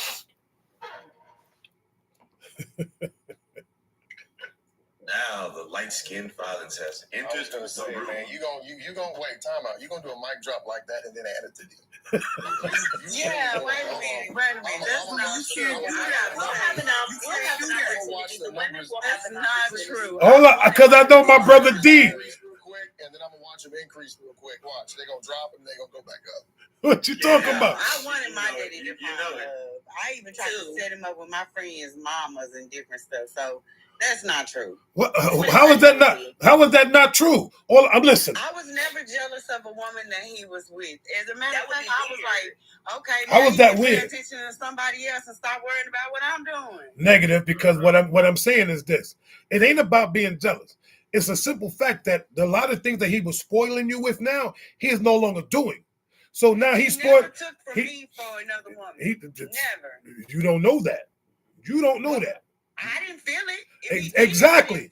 You didn't feel it, but you don't know what he was doing. See, a lot of things, because let me tell you the funny part is this. You know why some of y'all don't feel it? Because you're so obsessed with your daddy that you don't even realize half the stuff that he's doing. You're doing exactly. Oh, I understood. I'm about to say something. Now you're going. Now you're. I'm trying not to open this box. I'm trying to keep the box closed. But you want me to open it, so I'm gonna open it. That is not true. Not everybody. Sometimes when you have a parent who's lonely and you see that parent is lonely and that parent has put their all into you, you want them to find somebody to love them so that they can give that love back. I set my daddy up with so many people, and I never felt like that woman could take my place because I know she couldn't. Yeah, because you exactly. Do you hear what you just saying? See, you just saying everything I'm about to say. I'm his child. Hold on. Now, Frank, go ahead. I'm gonna let you get it off because right now I'm about to. You're gonna get this work. You're gonna get this work. Okay, give it to me. Let me give you this work real quick. It was a different type of love. I always understood that. Okay, watch this. Me is not the way that he gonna love watch this, Donovan. See, this is the reason why I dropped the mic. Now she's making me pick it back up. Now watch this. Hear me and hear me well. Notice what you just said. I'm going to tell you everything you just said verbatim. You chose the women because you know they couldn't take her place. Those are women you chose because you know exactly what you was picking for your father. Someone that I know she ain't going to take my spot. That's why I chose this woman for you. But had your father, I'll let you talk. Had your father went out and picked the woman that he truly wanted, that he truly wanted, trust and believe, you would have been in your feelings, but you chose these women because you already knew the place where you already knew where your place was with your father. You didn't want a woman to take that place, so you chose a woman that wasn't in your stature. I know she's not going to do this. I know that's the reason why you did what you did. Trust and believe. Once again, like I said before, this is the reason why some of these women choose the men that they want, because their fathers have already made a decision to move on with another woman. You want to still be that woman, the number one woman in his life. You're not no more. At the end of the day, you got to understand, you will never be or never continuously be the number one woman in your father's lives. Once this man moves on with a woman, now you're making his life hard. Turn it around. The same thing when it comes to these young boys and their mothers. Another man can never walk in that place. You can't have a Vin Raines walking around with a Jody in the house. It ain't gonna never happen. These boys get upset. Man, these men ain't no good for you. They start dissing them. You could be on the phone talking to them. Who you talking to, man? First of all, why are you questioning your mother about who she talking to on the phone? That's your mother. You're not her man. The problem is some of you give these adult boys these positions to be the husbands, the son husbands to you, questioning you and questioning things that you're doing as a parent. Make it make sense. And then you've already appointed that boy the man of the house, so he thinks he's a man of the house. Thank you. Now, hold on. I'm not finished because y'all got to let me get this out. Let's reverse it back to the sisters. Now you're going back to the woman. I'm going back to the woman. Now you want to sit there and get upset with your daddy because your daddy chose a woman and he is no longer giving you the attention that he was once needed, that you once needed. He is no longer buying you the stuff that you was wanting because he's giving it to this new woman. And now you want to get mad at him. So what you want to go do is all the stuff that I told you about, these type of men, what to look out for, this type of man. Now you run into this other dude who ain't no good. Now you're going to have a baby by him just to get back at your daddy. Because your daddy don't love you no more. He don't love me. So now I'm going to go get with a bad boy. I'm going to go get with this bad dude. And I'm going to make a baby with him. And I'm going to support him and take care of him. To show my... I'm done now. Okay, so I have a question for you. Time out. I just want to say, say this one thing, and I got you. Hey, look, if the shoe fit, please don't wear it. Please. No, put it on. Don't apply. Put it on. Don't apply, let it fly. But if you feel the way, put the shit on. Go ahead, sweetie. I have a question for you. There is a lot of passion, like in your statements, right? And I thought it was very interesting because I could hear the layers in it. Is this rooted in an experience that you've had? No, no. I'm just telling you. Okay. Listen, this is my opinion. What you just described to us. It's my opinion. Not rooted in an experience. Okay, Tiff, let me tell you this real quick. If you've never been, for anybody that's here that's never been on my platform before, let me explain to everybody, even those in the comment. Number one, this is an opinion-based live. Everything that I speak on is just my opinion. I could be right, I could be wrong, but it's my opinion, my thoughts. That's the reason why I do what I do. Respectfully. Yeah, fair enough. And I like that though, because I like that you're opening up the platform for people to articulate like various like ideologies and like perspectives. So I think that's good. But I just wanted to know, because you had so much passion behind it, it literally felt almost like that was a personal scenario that you had experienced. No, that's just me. I'm just passionate about my topics when I speak on it. That's all it is. Okay. What's up, Stop? My brother's free in the building. I want to hear from my brothers. Let's go. D Awesome, let me get it. Brother Stop in the building. Let's go. All right. As Donovan stated earlier, these numbers are going to decrease because light-skin violence is here. Well, they've already increased, sir. We're already at 25. It's going to decrease. We were like at 180. It's going to decrease, bro. You know. And then, I'm being backed by my brother Stop over here, so it's what they're popping off, pow, dropping. And Liddy. Yeah. I don't have much time. I got a second interview I got to get ready for. What's the question again? Let's go there real quick. Question is, daddy's girls, mama's boys. Which one's the hardest to date? Which one is the hardest to date? Neither. Because you have the option not to get involved, right? You got all of these self-contained, self-controlled individuals, right? These I don't need nobody type of individuals, right? Oh no, and I am speaking anecdotally from my TikTok experience, which seems to be a shared collective. I'm sorry, light-skinned violence is here. So now we got that foolishness out of the way. This is what happens commonly all the time when people have a general discussion.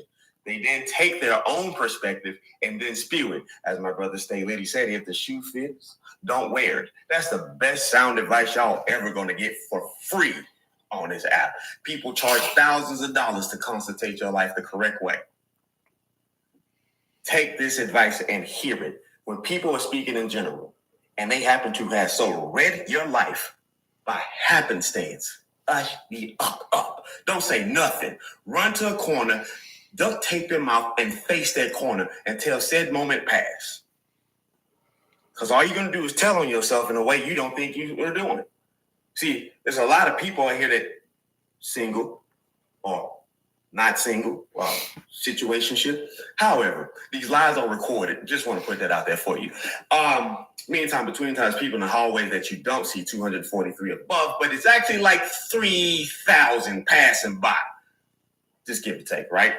So when we get this knowledge that we now have, because you in order to allow yourself to do better when we know better, if you make the same mistake after the day, well, shame on you, because the warning always comes before the fall. Relax. It's just a conversation on TikTok with people who you don't know, probably won't even meet, don't have business with, don't have children with. So keep your emotions at bay. All right? So neither, my brother, because you have the option of not getting involved once it becomes clear as day. This is why I don't date, so I can learn these things. Also, understand that when you date, it's because of romantic intentions. To build a life with somebody is a romantic thing. I'm sorry, y'all. I'm just getting light skin on my brother's panel. I'm sorry. Light skin matters. To get into a date is for romantic intentions. To build a life with somebody is to have that romantic intention, to ride it out, have that commitment. If you just want to clap cheeks, well, you don't have to waste your time or your money. Okay? We overcomplicate these things all the time. We overcomplicate these things all the time because we have an emotional regulation that we haven't addressed. We love complication, Stopper. We want to feel any and everything. Donovan, Liddy, that emotional stance that we take is insane. AC, I just can't gravitate to it. Velvet, I don't want to feel nothing that I don't know. Stopper, it's all yours, my brother. Uh-oh. You on mute. I know you got to get them walk away. You got to get on, because if not, he's going to be whispering like this. As soon as you get to that parking lot, remove. That's why I can't talk about this. While Stopper's getting to a space to have this conversation, I want to say this, is that it's funny because when we talk about like why men are the way that they are in situations when it comes to dating, it's because a lot of our mothers influenced a lot of those things that women don't even recognize until they have sons, right? Because the first thing I know my mom told me was like, hey, don't worry about them girls. There's going to be girls everywhere you go. You focus on them books. You go ahead and get out as you go to school. You do this, you do that. And don't worry about them. She'll call them names, skeezers, skanks, hoe, whatever, all of them. This is a woman calling another woman, other women, these things because they ain't up to no good. They just want you for this, and this. So if that's what we're being taught, then how do we expect to be different? Not saying that we aren't, because again, there are certain things, understanding that yes, there are all those things. There are all those things out there legitimately, but there's also not those things out there. There's somebody who's actually there for you, supportive of you. But what I'm saying is that that's where a lot of those things are taught. And even women do this too, in groups of women, with talking about other men or telling you to prepare yourself. They're preparing yourself. Don't let a man control you. Don't make sure you have your own when you go in that relationship, because he can leave you. He can take all those things. So you're already setting up that relationship or that marriage for failure. In that space, right? It's a continuous cycle. Right? Go back. Go back. Say that one more again. Say that one more again. Like for you to repeat your last. All right. Yes. As I was saying, is that when you go into these situations, you have women who are telling women the same things. You don't need a man. Get your own. So you're automatically setting yourself up for failure. You're already putting yourself in a position to say, I want these things, but then it's not going to work out. So you're already setting up your exit strategy. All right. Can I give my piece, please? Yes, you may. Come on, good brother. Ladies and gentlemen, my brothers. Stage.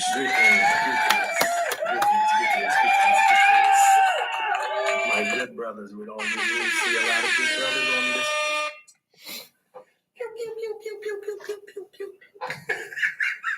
We don't usually see good brothers on this TV topic. All right, there are a couple of things I like to say. He is coming live from the janitorial closet, by the way. You don't judge me. Remove thyself from thine eye immediately. Here's the thing. We're just so walking contradictions, right? We love to make things that we hear sound so much better than they actually are, right? A lot of us, a lot of these single females are walking around here, they're treating their sons as if they're their husbands. I'm Donovan's mom. Hold on. You are your name and Donovan is your son.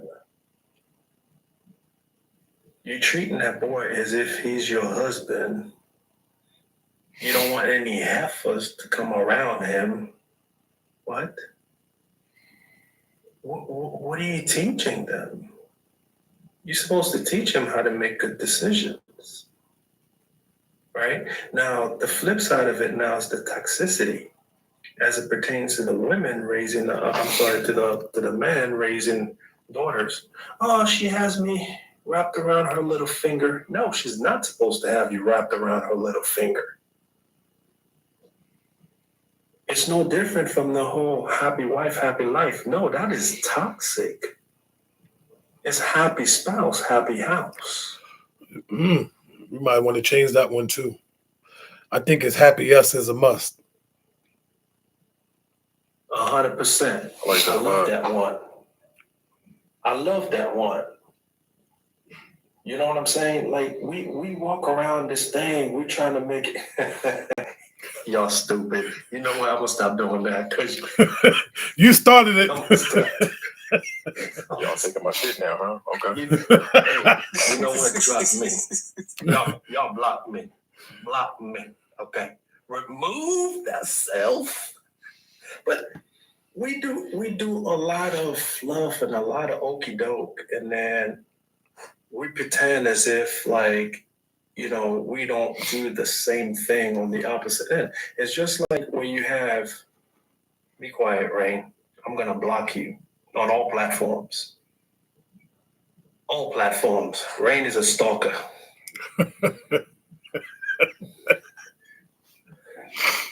Rain. But hey, can I get serious, man? I'm on the cut. Come on, stop. Why are y'all like this? I'm gonna rebuke that last comment. Did I hear the crickets? Did I hear crickets? Oh my God! This is what we doing? Why are y'all like this? But no, man, it's like D said. Of course, I share his sentiments as it relates to both. I don't want to date a daddy's girl. I don't want to. I wouldn't want my daughter to date a mama's boy. What is that? You're supposed to learn from your parents. You ain't supposed to be their husbands and their wives, because a lot of us do treat them, especially women, as if the boy is your husband. Like, come on. That's not healthy. That is not healthy. You're supposed to prepare him when he gets to a certain age. Now, he's supposed to ascertain certain things, learning from these things that you taught him so he doesn't make mistakes. How are you comparing yourself to the woman that your son is dating? That's crazy to me.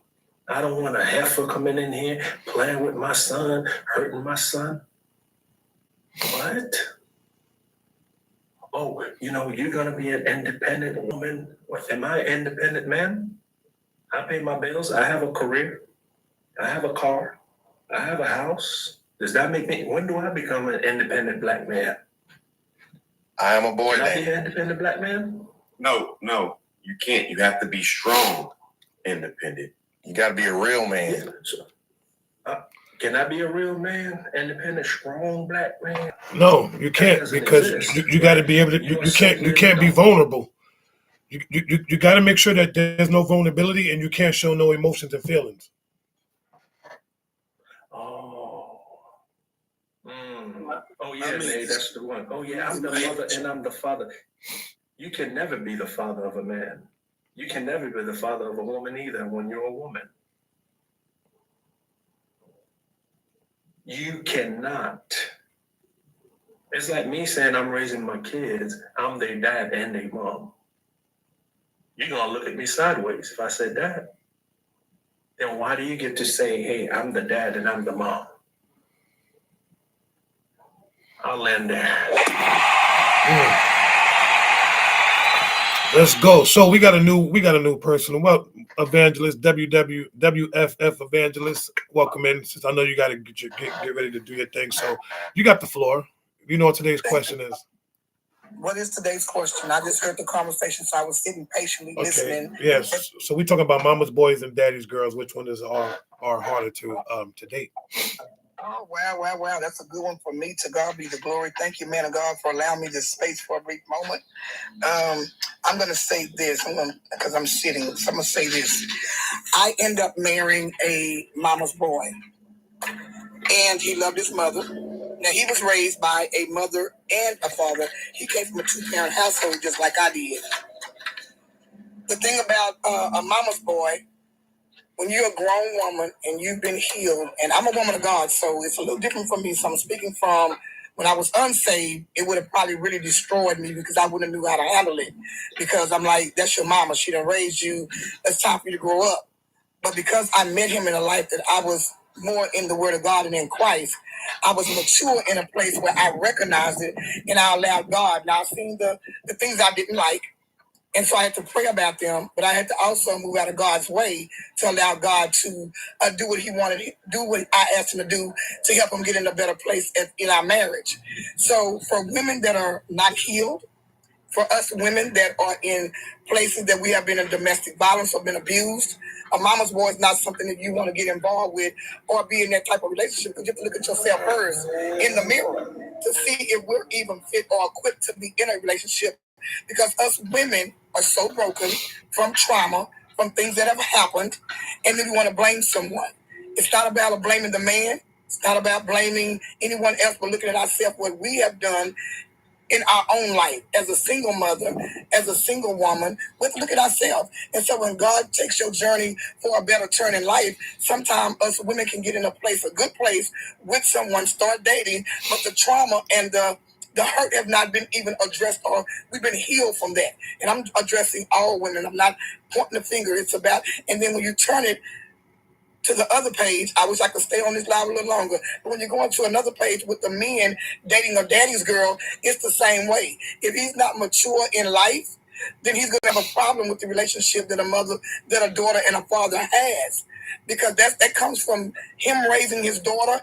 And now if he's showing her what to look for in a man, and the daddy, because I'm a daddy's girl, but I knew at some point when you look for a man or a man is seeking you in God, you want God to send you what looks like your father. If your father raised you correctly, if he showed you how to carry yourself as a young lady to a woman, if daddy was there to pay bills and he was a provider, if he was a good co-parent, he didn't always have to be in the house, but if he was a good co-parent and he always kept his word and showed up, then he's showing his daughter what to look for in a gentleman, how to take her out on a date, how to sit her down at the table.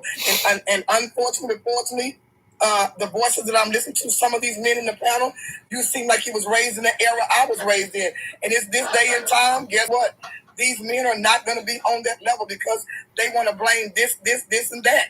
They're not ready to face what they have been dealt with. And I can tell you this before I close with this. God says when a man finds a wife, he finds a good thing. Us women shouldn't go chase a man.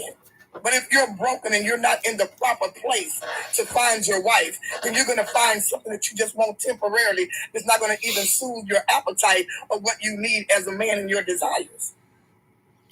The seed of us, when we was born, there was a seed that was conceived in consummation. And that seed started at birth.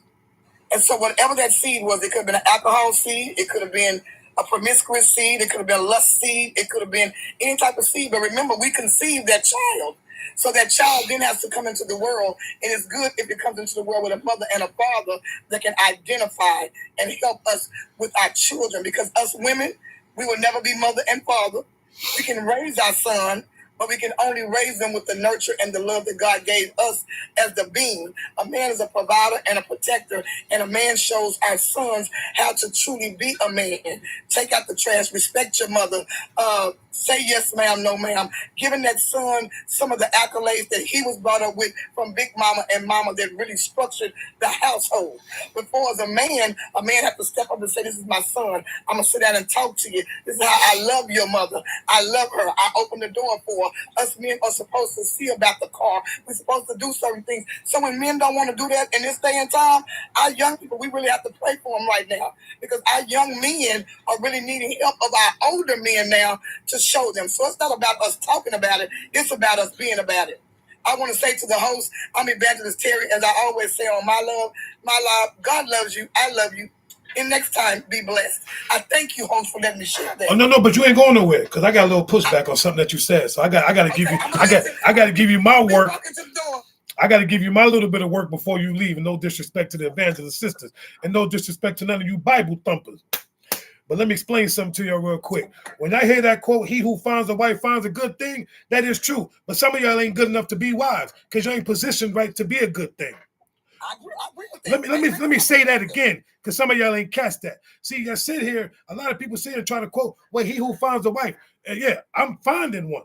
But I can't find you if your behind ain't standing still. How can I look for something that's moving around? So I can't find. Let me go back and say that again for those that ain't catch it. Once again, how can a man find something that's moving? He said, let me find you. He doesn't mean I got to keep searching and looking behind other men to find you. Amen. So a lot of y'all ain't even standing still, but you want to be wise. So when I hear people quoting that, they got to be careful how they say it. Because at the end of the day, it say he who finds a wife, which means if I'm looking for my wife, I should not have to search high and low.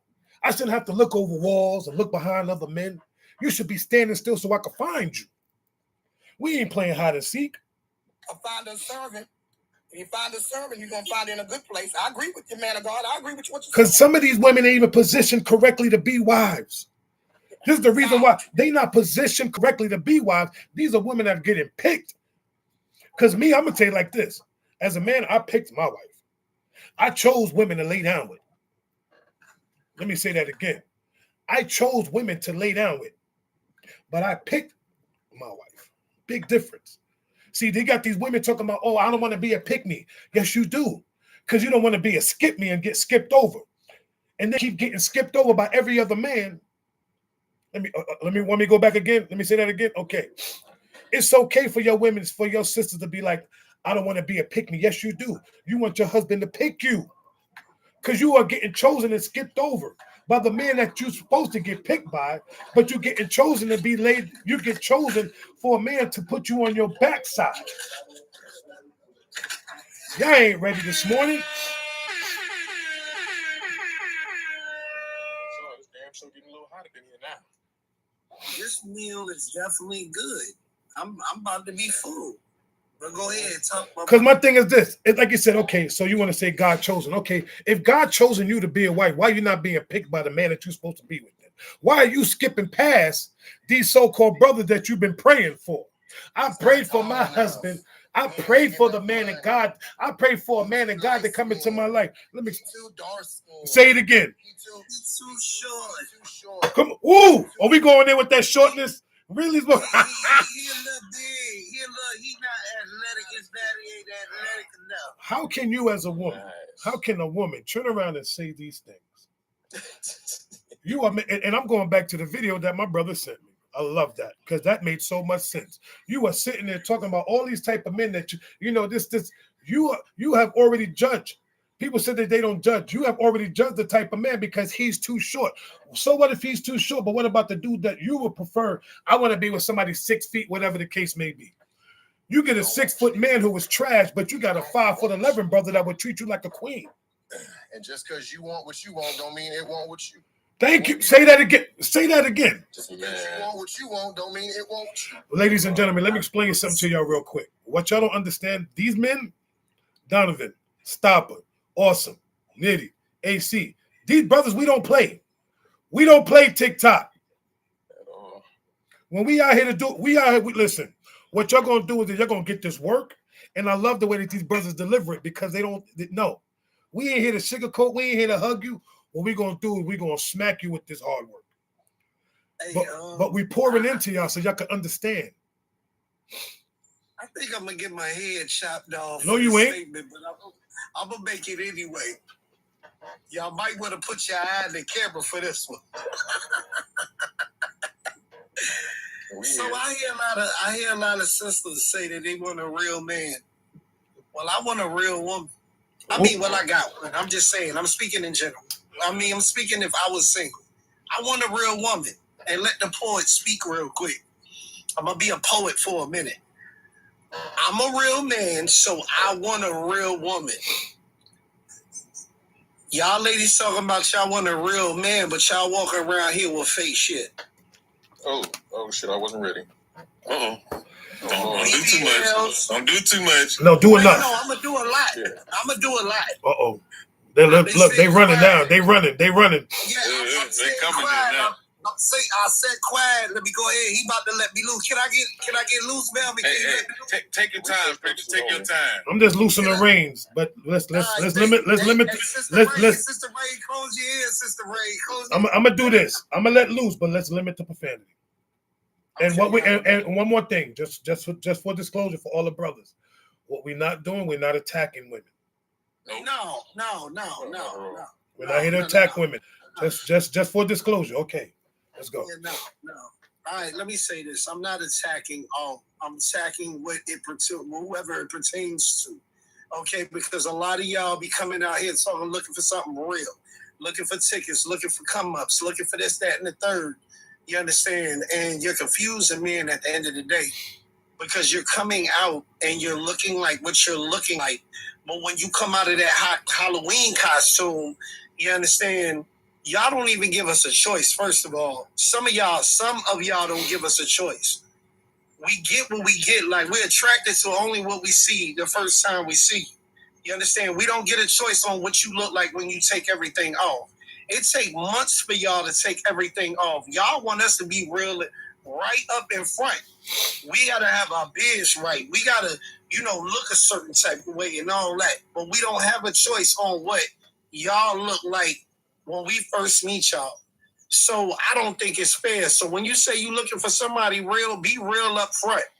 I don't want a woman with a BBL. I don't want a woman with that you did work to your breasts and all kind of other stuff. I don't want that. You understand? I want natural.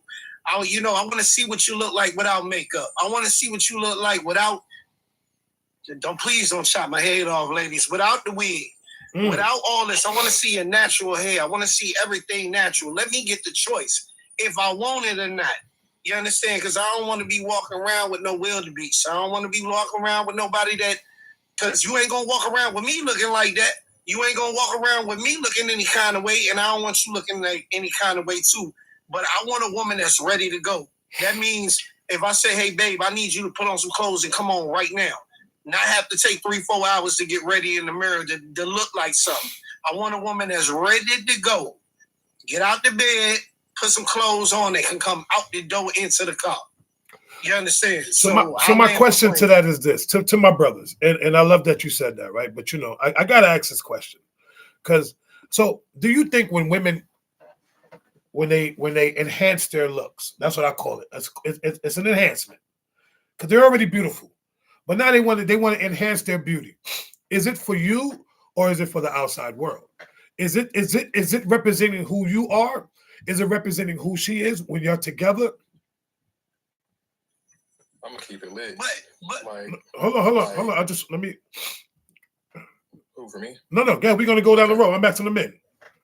Okay, yeah. So for me, you ain't gotta wear no makeup. Like, I prefer a woman exactly how she is, straightforward.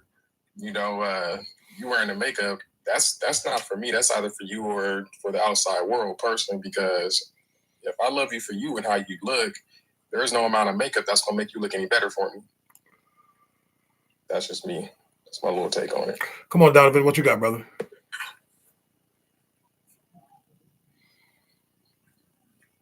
You on mute? Can't hear you. Sorry, when I go off screen and on screen, it mutes it. So women, I try to get people to understand this, that women don't do it for men. Women are doing it for competition with each other. It's never for us from that standpoint. Because if you ask us, men are always going to say the same thing. It's like, I don't care about the makeup aspect. The makeup is for you. The makeup is for the makeup is for it's for you being in competition with other women. You're comparing yourself to other women. You're comparing yourself to what magazine will say is what they want. That's what the magazine said that they want. That's what they identify as beautiful. That's what they identify as, right? But when you actually have a conversation with men, we'll be like, I want a tenderoni. I want somebody who can put, throw some sweats on. Yeah, she can put some heels on. But I just want you. I want a real you. Right. And that is understandable. Like, I know that's who you're going to be when I go to sleep, and that's who you're going to be when I wake up. And I'm okay with that. Right. And I think a lot of men prefer that. Now, when we go out, you get dressed up. OK, cool. Right. But that's understandable. But on a regular day and an everyday basis, I just want something that is consistent and maintainable. Like, that's not maintainable. I'm sorry. All the extra stuff it's not something you can do. Like, if you miss a day or if you lose a job or if something happens, you can't maintain that. You can't maintain that. And that's real. Like, that's just being real. Can I say something on that damn too? Because I guess I'm kind of like an old-fashioned person. Ever since I was young, I call it Muga pain, ladies. No offense to none of the ladies on here. No offense to none of you. But I've never, ever cared for makeup. I don't really care for jewelry. I'm allergic to so many metals and stuff. And sometimes even real gold itches me really bad. So I don't wear very much jewelry. I wear it every blue moon to a concert or church or something like that. And I don't wear makeup because it feels like it's closing my skin up. It makes my face and stuff feel like I'm suffocating. So I don't do the makeup thing. I've been like that since I was a little girl. My sisters wear it, but I never have been one to wear it. I've never been one that liked it. I'm more or less, as I said before, I'm kind of like a tomboy. I like to be one with nature. I walk on the ground barefooted. Used to get in trouble all the time with my mom as a young girl for doing it. I'm grown. I'm 69, and I still walk barefooted. And my grandsons and daughters get on my case about it. I like sitting up under trees. I just like the simple things of life. I'm like he said, when I was married to my husband, and God knows the only thing that broke us up was that he got hooked on crack, and I wasn't going to go that way. But when I was married to my husband, we used to go and play in the rain like little kids in the rain with the children.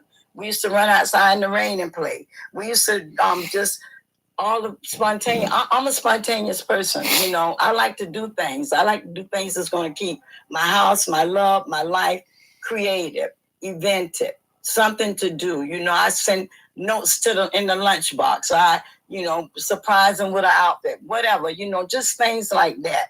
I'm just one of these women that if I'm going to be with a man, he's going to accept me as I am and for who I am. I have alopecia, and that's the only reason why I wear wigs now. I always wore my hair. But other than that, I don't care for all that stuff. All women don't wear makeup. All women. And then as far as the bust and the booty is concerned, I wasn't born with much booty, but I sure had plenty of boobs. 44 triple F before I had children. TMI. Well, I'm sorry, but thank God I lost some of them when I had my babies. You know what I'm saying? And women are paying for what I'm trying to lose. So I never understood that. I never understood women paying for booties and nobody's going to be happy with anything they have, regardless of whatever you have, and it could be perfect. But if someone else tells you that this is what you think is supposed to be, then you're going to look at it from a different perspective. You're going to be like, okay, well, I need this, I need that, and like that's the part is like you got to be comfortable in your own skin. You got to be comfortable and like be able to say, I am who I am. That's it. That's it. Accept me as I am. Like there are things that I can do. I can work out. I can do things. I can lift. Whatever those types of things. Do it naturally. You ain't got to do all the extra stuff. It is not necessary. You know what? I want to say something real quick. This may throw everybody off, right? You know, we talk about women wear makeup, right? And I'm gonna say some things real quick. First of all, I don't mind a woman wearing makeup. If it's too much, no. Or where it's caked up, where it's going to get on my shirt, no. If I got to hug you and I'm putting a face print on my shirt, no. Now, there are some things that women have to do to enhance their beauty, which is okay. Little mascara, little eyeliner, I'm good with all that. You know what I'm saying? Little facial stuff, I'm fine. And it's okay for your woman to want to enhance because even though, my thing is this, she is still representing who you are, regardless of the fact of how she looks. That means that you don't trust the woman that you're with if you're complaining about the makeup that she's wearing. I don't want a woman like this. I don't want a woman like that. Why do you want her like that? If she's trying to beautify herself to be with you, that's okay. With me, I'm good with that. You want to wear that, baby? Throw it on because you're looking good. And guess what? Now, the attention that you're getting, I'm still good with it. Because, you know, sometimes we have this thing. If nobody looking at my woman, nobody want her, then I don't care. And another thing about us men, do we not enhance ourselves? Yes, we do. Number one, a lot of us getting great. We get the Beijing, straight up and down. We got to make sure our joint is lined up. We get our eyelashes done. We got to wear cologne. We got to make sure that we smell good. If that's not an enhancement, why can't we just walk around with our natural body odor? Make it make sense. We got to make sure that we on point. Our garments, everything that we wear, like let's call it, is that not enhancements? So at the end of the day, do we all have a problem? Women don't have a problem with it, so let's call it for what it truly is. Everybody has enhancements, and there's nothing wrong with enhancing yourself. Now, when you're overdoing it, that's a whole other thing. Why do you think some brothers go to the gym? That's a body enhancement because if I look physical, if I look like I'm big and my body's right, women are going to I'm going to be more attractive to most women because of my body tone compared to a bigger dude. It's called a spade a spade. So sometimes certain brothers have to enhance themselves in order to get looked at, in order to receive certain things. But on the flip side of that, once again, if we're going back to the natural part of it, yes, a lot of brothers want women walking in the naturals. A lot of sisters do not walk in the naturals. You're getting hair that doesn't belong to you, which is way too long, which I understand. If you're going to wear it, fine, wear it. But stop getting stuff that's past your back and you know that you got this much hair on your head. Like, call a spade a spade. Like, seriously. Like, and it's like, when it comes to the makeup, less. If your skin tone is this way, but your face is lighter than your arms, that's a problem to me. If your neck ratio don't match your face ratio, that's because all of this gets sun. So how is this lighter than this? Like, make it make sense. Like, seriously. It, like he said, it should not be taking your hours to put your face on, because all you're doing is wearing a mask. Why do you think some of y'all got to get up extra early to do it? And I'm not attacking none of your sisters. Hands down, just hear me and hear me well. Once again, I have no problem with how you want to make your face up. If you want to do a little enhancement, I need some little mascara here, little eyelashes. I'm good with a little bit of lipstick. But if you going in, you gotta pull out a whole kit just to make your face up so you can go outside looking a certain type of way. Then you need to get some better skin products. Hey, Val, I'm gonna hop down so the sister can come up. You heard? Well, I'm about to slide in a little bit, but I got you. But let me get my brother's PR and top. What up, though? What up, big dog? Hey, look, I'll holler at y'all, man. You heard? All right, brother. All right, yeah. All right. I'm just here for a good time watching everybody say what they say. Listen, I'm not gonna hold you. I'm gonna say this and I'm gonna be quiet.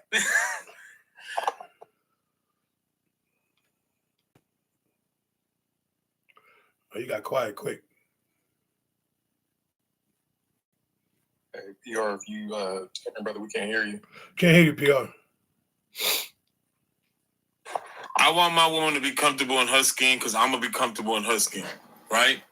Whatever that looks like. I'm with you on the whole, if she want to doll herself up, cool, do it. I get it. I get what Donovan say when it comes to that part. I get that aspect, right? I also want my lady to be natural. I want her to be as comfortable as she can, however that looks, because I'm gonna love her regardless, because I want the same thing in return. Because yes, I'm bald-headed man with a beard. So yes, I know my beard got to get lined up every now and then, all that stuff. I get it. We all do. We all got our vice to whatever that look like, however that look, right? However, I'm with you. If it get too caked up, I'm gonna be like, hey, babe, you don't need all that. You's gorgeous just the way you came out. You good the way you are. Now, if you want to enhance yourself, I get it. I'm not gonna downplay it because I want you to be comfortable. Because at the end of the day, you're not doing the makeup for me. Whatever anybody say, you're doing it for yourself. And I want you to be comfortable in your skin, whatever that look like. I just want you to understand that, hey, I love you the way that you are. I want to say something. You don't need all that extra stuff. I do want to say, but if that's what's going to make you happy at the end of the day, hey, you like it, I love it. I want to say something real quick, and this is to these men, just to the brothers. We do truly have to stop attacking our sisters the way that these women, their appearances. You know why? Because we get in our feelings the moment they attack ours. The moment a woman attacks our appearance, we want to be all. I don't know what you're talking about. This, and this. So we got it got to be fair across the board. Can I just say something though? I'm sorry. Did you just cut me off like that, woman? As you quit? I'm just playing. I'm gonna go back on mute. Come on. I'm sorry. Okay, hold on. I had to say one thing though. I definitely understand what you were saying like a couple minutes ago about like how women come out and they don't necessarily look real, right? Like they don't have their real natural appearances. But I guess we could also argue the fact that like when we do go out and when we are at the club and when we are in public spaces, you guys don't necessarily pick the women that are fully natural, right? No, you're 100% correct. Keep going.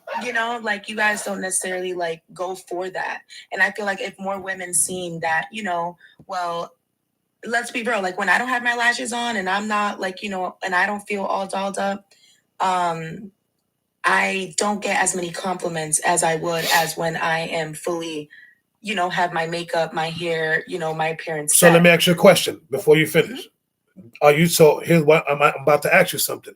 Are you doing all that for compliments or are you doing it for yourself? Because you said you don't get more compliments when you're natural than you are when you're made up. So which would you prefer? Well, I guess I do it for myself, but the observation is obvious, right? Like when I go out, I can tell like if I'm not, say for example, I can go to Target, it could be a regular spot, you know what I'm saying? Right. And I'm not all dolled up. I know that people probably pass by me like nothing, but when I fix myself up, men will stop, they'll say hello, they'll hold the door, they'll ask me if I need something done. Like you guys give special treatment to women that look and invest in themselves, you know what I'm saying? So it kind of, but it is though, like, cause if I go out to the club,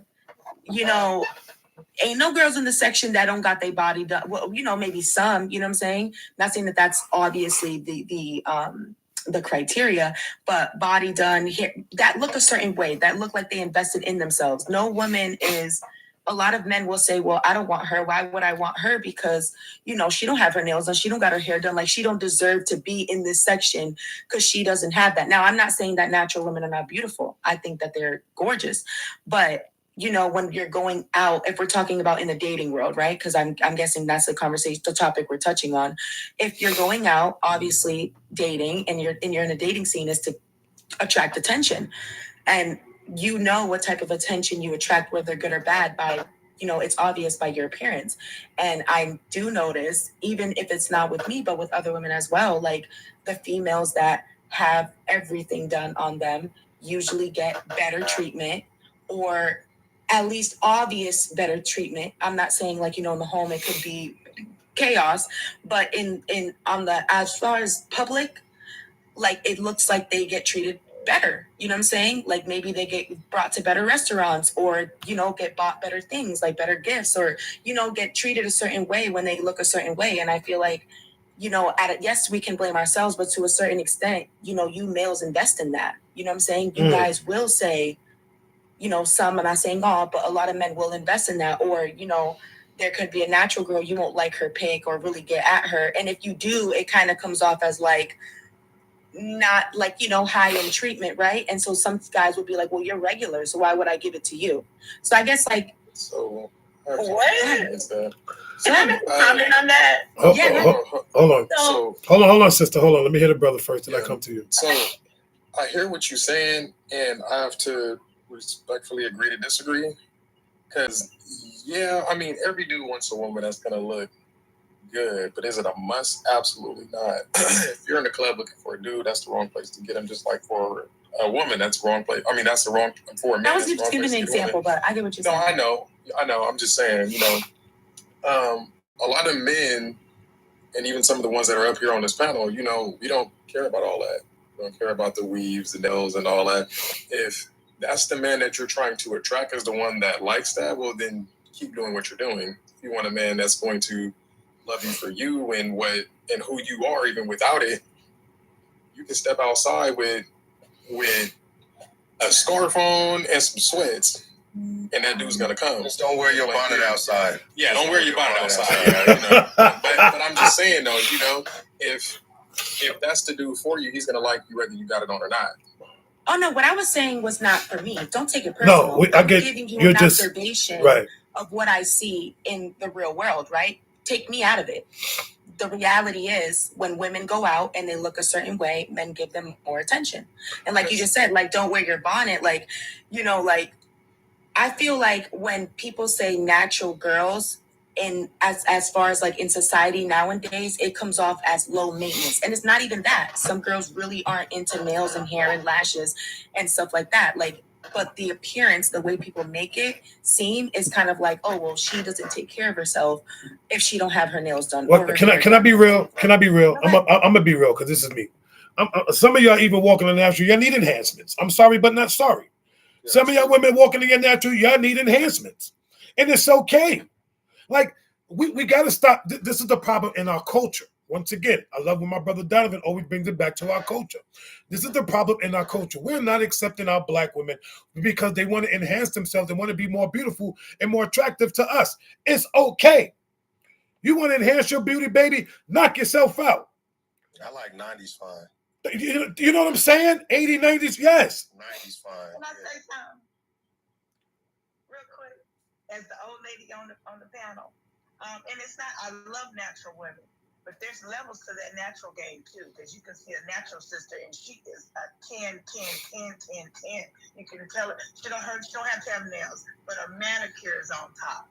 Her hair, her edges, her lip gloss. Her face is clear.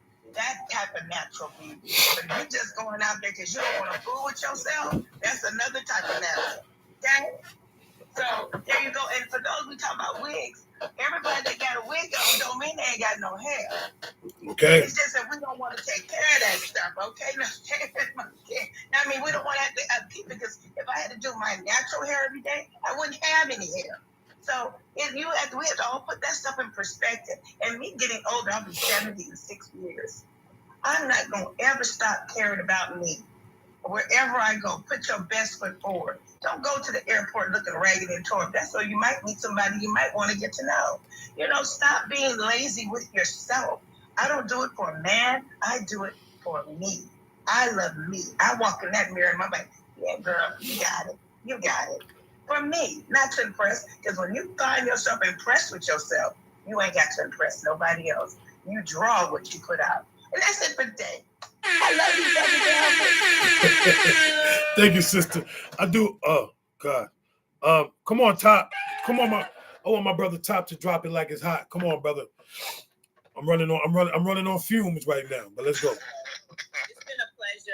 I've got to switch gears. Y'all have a great day. All right, same to you. Listen, you're more than welcome to come back. We'll be back Wednesdays and Fridays, 10 o'clock Eastern Standard Time. Monday, Wednesday, and Fridays. Come join Velvet Jones and my brothers.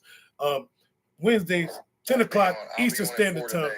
And my brother be on at 4. Oh, yeah, he gonna be on later. If y'all ain't ready for these live,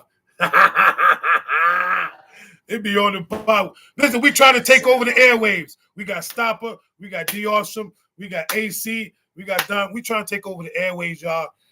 Y'all might want to get with the crew because the click is dangerous. But come on, Top. Good afternoon. Hope everybody's well. Shout out to Stopper, Mr. Velvet, Mr. Donovan Gaspard. I see my man, dang, what's his name down there? I don't know. I'll get to it. So I value women that are themselves, for themselves, by themselves. Love a confident woman, confident in what she creates in herself.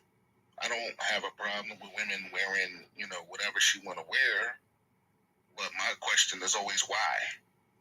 Like a lot of these people, men and women alike, you wear a mask. So I don't want to deal with a person that wears a mask. So, society tells you should look this way or beauty looks that way. You don't choose it for yourself.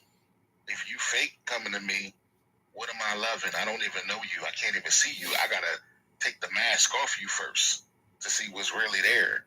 And so, I don't believe that people, men and women alike, are really being honest about why they show up in the world the way they show up in the world.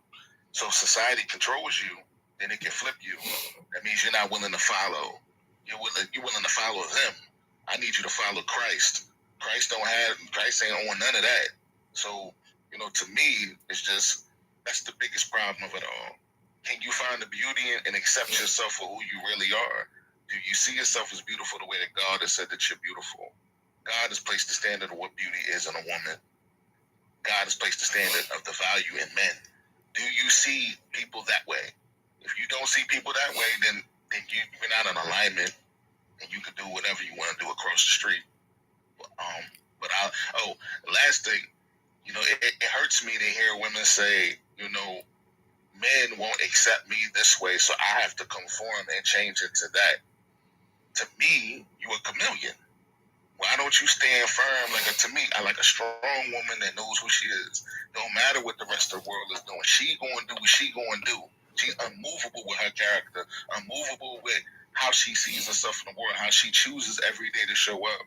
So if society can get you to move and do this, that, and the third, for you running around trying to be accepted, why don't you love and value yourself that you're not trying to be accepted by the world, but you're just trying to position yourself in a way in which the people that automatically value you naturally, you accept that. But I'll land there, and that's for men and women too. Amen to that. No, you said what you said. Come on, Stop. Hey, bro. Look, man, the way I feel about this whole thing is different. I like me a natural woman, whether that looks like a short hair, bald head, dreadlocks, long natural hair, however she comes. I appreciate that. So, what's up, brother? So, we as men, again, it goes to accountability. We do put a lot of pressure on these women to put on these RuPaul faces. We do. Because what do we display on these influence or influential type of things? We show women to look a certain type of way. Now the whole BBL nature is going on. These women are walking around, they don't even know their identity. You see what I'm saying? They don't even know whose they are. So that's why they're so quick to go from places to places. Like 1 minute they want to have big butts, the next minute they want to do their breasts. Some of them have been blessed with huge breasts, but then they have a reduction done just so they could have another augmentation done. It's like, who are you? What are you doing? Man, I dislike this culture so much. So much. It's sad watching what's taking place. You know what I mean? It is incredibly sad because, see, I like a sleeper, like I said. I know you look good. I'm attracted to you. It's not insecurity. Now, if we're going out on a date, baby, you want to put on whatever you want, go ahead. You going out with your friends, put on whatever, go ahead. I don't mind that. But now, in terms of preference, how I like my woman to look, that may look different from what Donovan or what Velvet or Top or the brother PR over there. You know what I'm saying? We all have preferences, but like the whole RuPaul look, that's scary to me. You scaring me.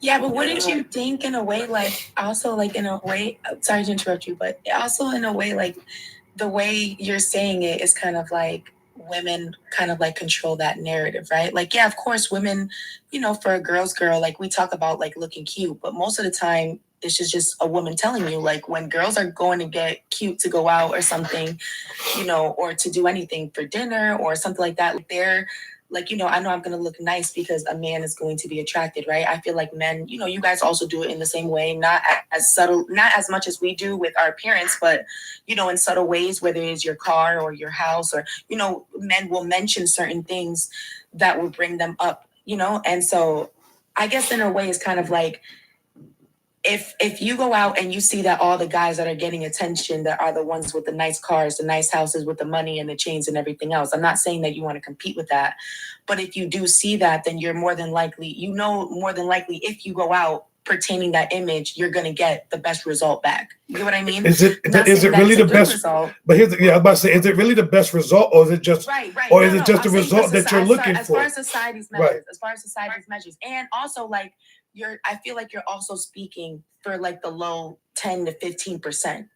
Like, I completely understand there are very, God-fearing men out here, men that, have value, that they do value home, family, tradition, they value that, I'm part Caribbean, so like where I'm from, we a little more like traditionalized as far as that concerned, but Where are you from?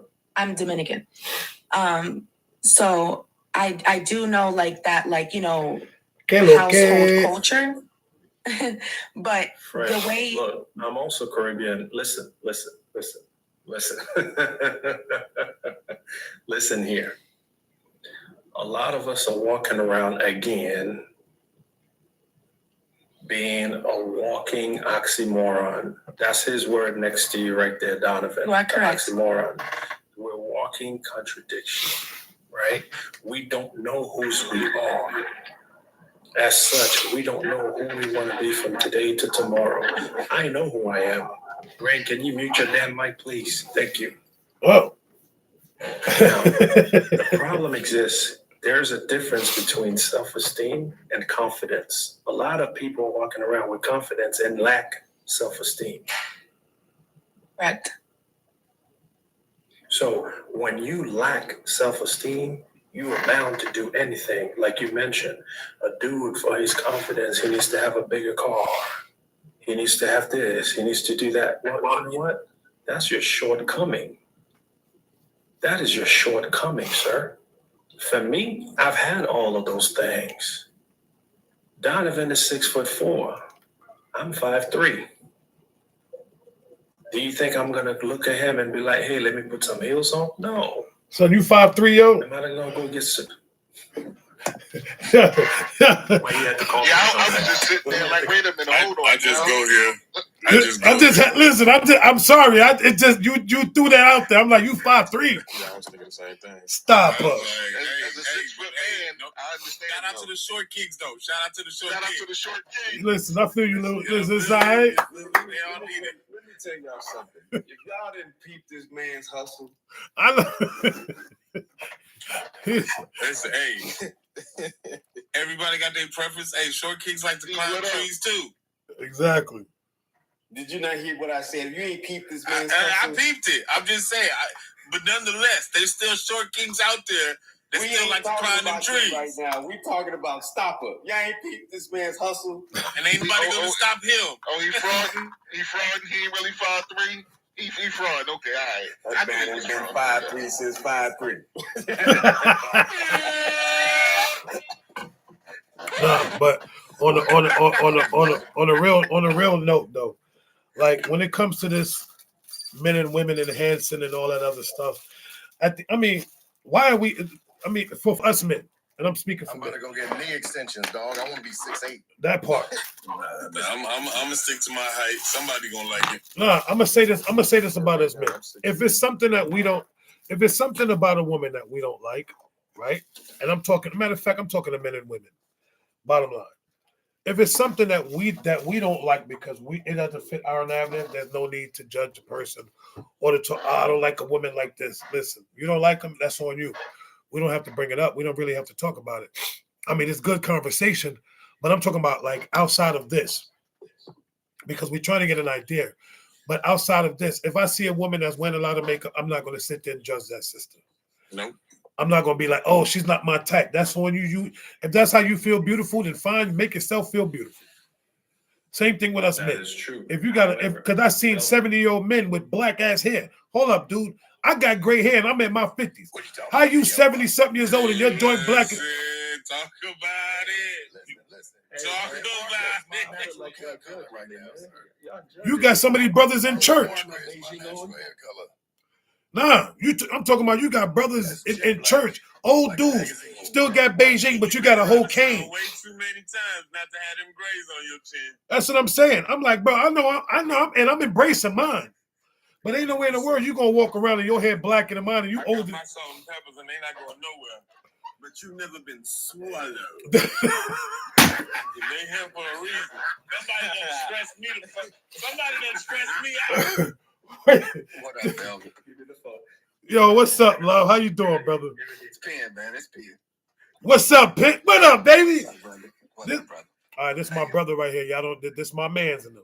Come on. Look, I'm gonna tell y'all like this. We live in a world where it's about vanity and transactions. Okay. And that's really what it boils down to. You got people out here buying cell phones because they literally only care about the camera. A cell phone do what a cell phone do. It's gonna make and receive phone calls. It's gonna give you text messages and access to the internet.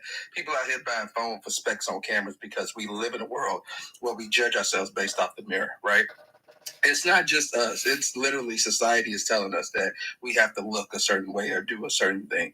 And a lot of times out here for these women, and I'll say this, most men don't want a woman that's all dolled up. I want to know what you look like when I wake up next to you in the morning, honestly.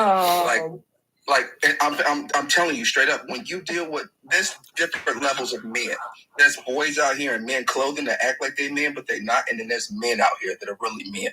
And that's the difference between those two, right? Because a real man is not looking at your accessories or your enhancements. A real man is looking at you like, hey, what do you look like when you wake up in the morning? Am I going to wake up and want to fight you, or am I going to wake up and want to hug you? Like, we want that natural. And that's what we mean by natural. Like, what do you look like beyond what the public sees, what society sees? See, we deal with people called influencers for a reason. They influence you to look a certain way or be a certain thing. And you got a lot of people out here playing catch up. You got a lot of women out here playing catch up. You got older women out here doing younger women things because they bitter. I'm gonna say it. I'm gonna keep it 100%. They better because they was dealing with they was dealing with no nothing men and this type of men, and now they playing catch up and they want to do the things these young women are out here doing. Of course, they're playing catch up. Like, what are you talking about? We didn't have. Let him finish. Let him finish, please. Let the brother finish. I'm telling you, when you got older women out here getting more enhancements than younger women because they're trying to play catch up. They're trying to be revitalized and do the same thing that these younger women are doing. That is the problem that we are running into. I see so many older women with BBL and breast enhancements and all this other stuff. It baffles me. I'm like, you waited until you was 48 years old to go out here and do this. You know what I'm saying? Like, that's the problem. So I can be honest with you, and I'm going to tell you like this. If I got a woman that's respectful standing next to a woman that's disrespectful, right? Standing on the same side of the street, I can't tell who's who.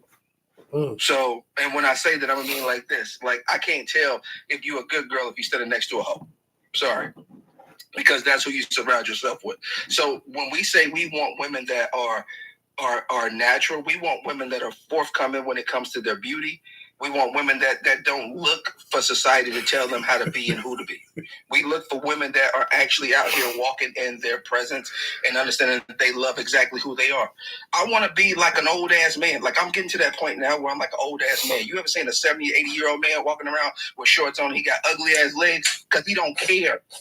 He don't care about what society said. He didn't live the life long enough to where he like, fuck it, you don't like my legs, I don't care. Okay. Drunk socks and ashy legs. Yes, with the shoes on. I'm saying, you know what I'm saying? He ain't got no pedicure. He ain't got no manicure. He got brown like, they don't care, and that's what we look for in a woman. We want a woman that is naturally beautiful in that essence, where she don't care what society thinks. She only cares about what she thinks. And granted, it's okay to put some makeup on. It's cool. I love it when you get dolled up and you look great and you look fanatical when we're out together. You know what I'm saying? But like, at the end of the day, when you come home and you take that off, that's the woman that I enjoy the most. I enjoy that woman that gets fresh out the shower and still looks beautiful to me. And I love it when you call me Big Papa. Wow.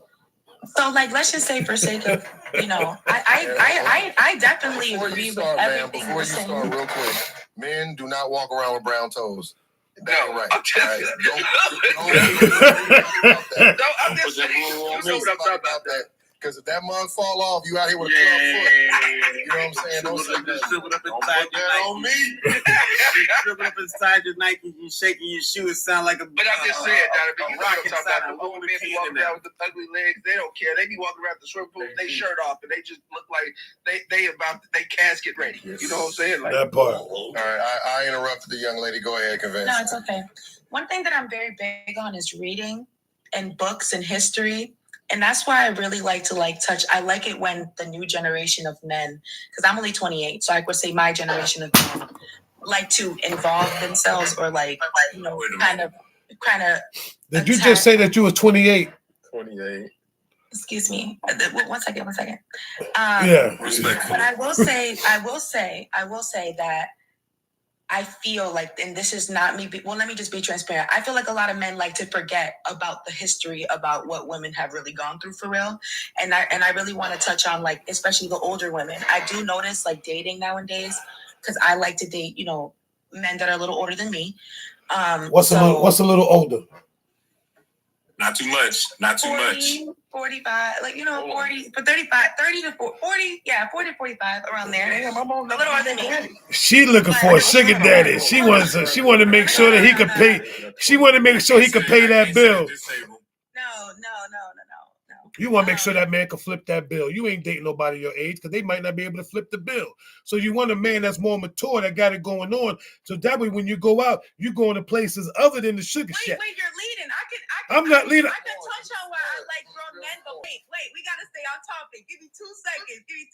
And then I ain't got 2 seconds. Come on, I got 10 minutes. I got to get to work. Let's go. Okay, so what I was saying was, in a way, was especially when you're trying to, exactly what you're saying, I see older women and they're still out here. Well, guess what? Them older women didn't get to party. They didn't get to go to the clubs. They didn't get to do what a lot of men always got to do. They didn't get to do that. You're talking about 40-year-old women, 60, 50, 60-year-old women. They were home. They were traditional wives. You know what I'm saying? I gotta stop you on that one, because that is not true. What are you? Listen. Okay. Let's just say, my mother's generation, they were inside. Let's be real. The 40, 50, 60-year-olds were inside up until about maybe 10, 15 years ago. Let's be real. They just started coming outside. What you talking about?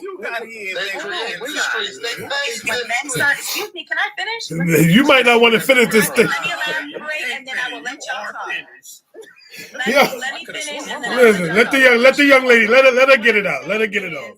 What I'm saying is that, let's just say, for an example, when the first thing that men come with, I like a 90s, 80s look. Exactly. When you think about 80s, 90s woman that was raised in that era, they come off as like softer. They come off as like, you know, like as like it's like. Listen, didn't he just say I like a 90s look? It's more natural. It's like a natural. It's like a natural look. It's not like now, like everything's forced, like you said, like very much a facade, Like a mask. natural look, or was it a natural look? Exactly. It was a natural look. Okay. And the 90s was a natural look. You know what I'm saying? That's the feel that it gives. It gives very. And first of all, we partied better. You partied in the night. Yes, understandable. We partied better, and what y'all see, here's the difference. We partied, y'all get sections.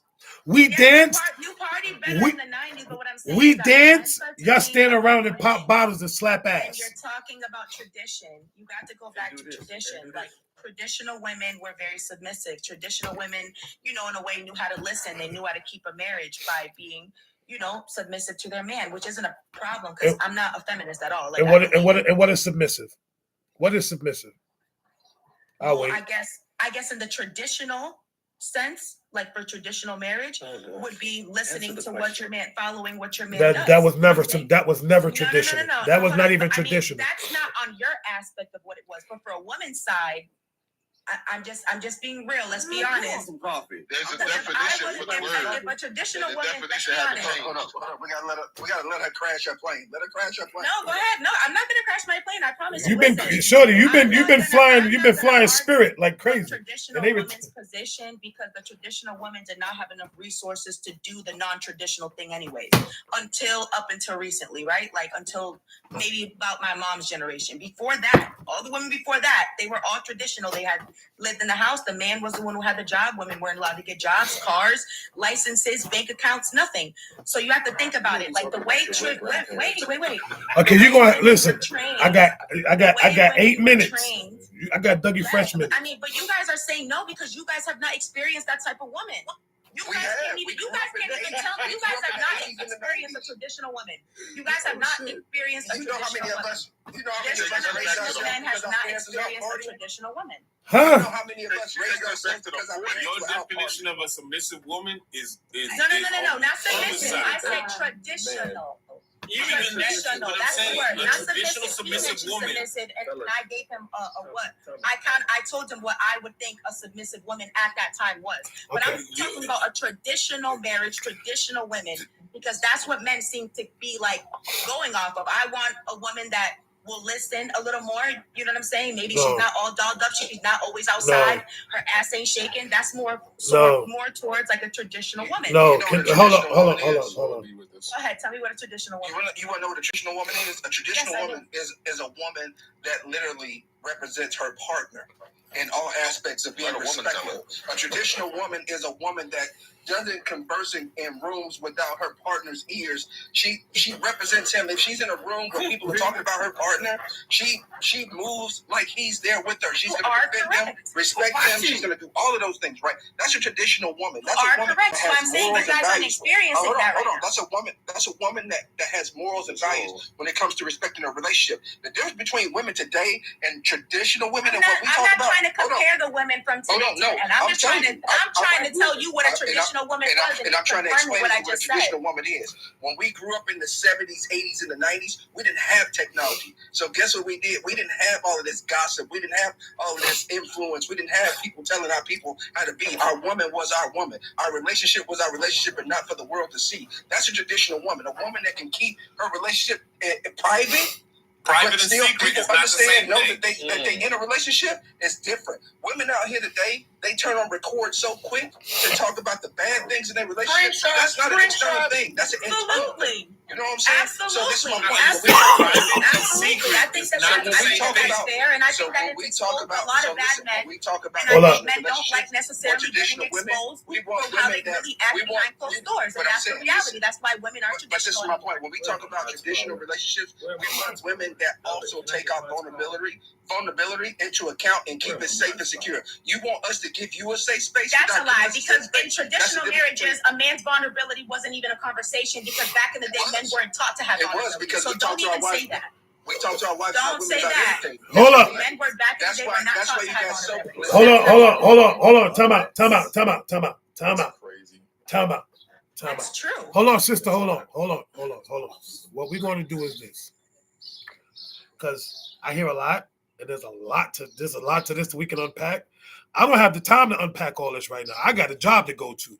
Outside of TikTok, I have a life and a wife. We can either go to D's or we can go to my life. So let me do this real quick because my sister Rain, Rain didn't get a chance to speak. So we can go to my panel or we can go to D's. So I want to hear Rain's point, and then whoever's going to go live next after this can continue this conversation. But right now, Rain, please. I completely forgot what I was going to say. I'm following the conversation. I will say, like, I hear what you're saying. Women had rights. We were given a lot of rights in 1975. We're allowed to open bank accounts, all of that.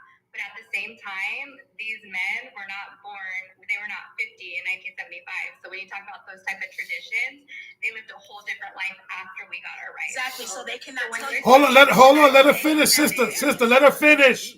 Please, let her finish. They dealt with different types of women. Their women were out partying.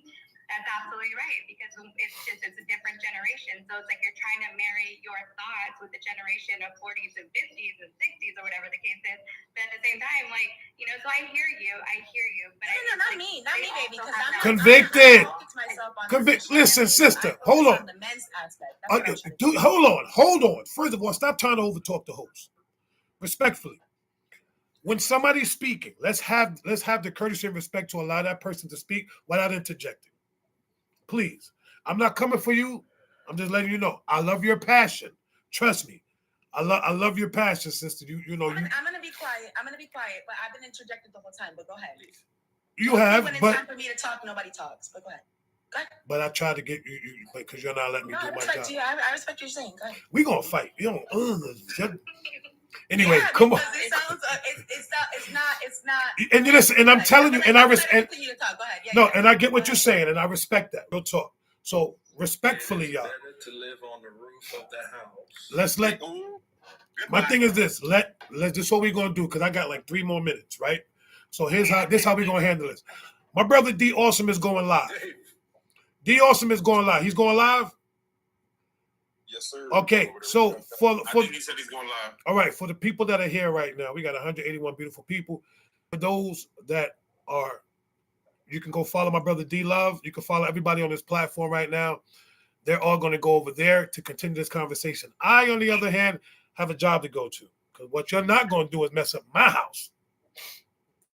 Real talk. You're gonna mess up a happy home over here. Nah, not up in here.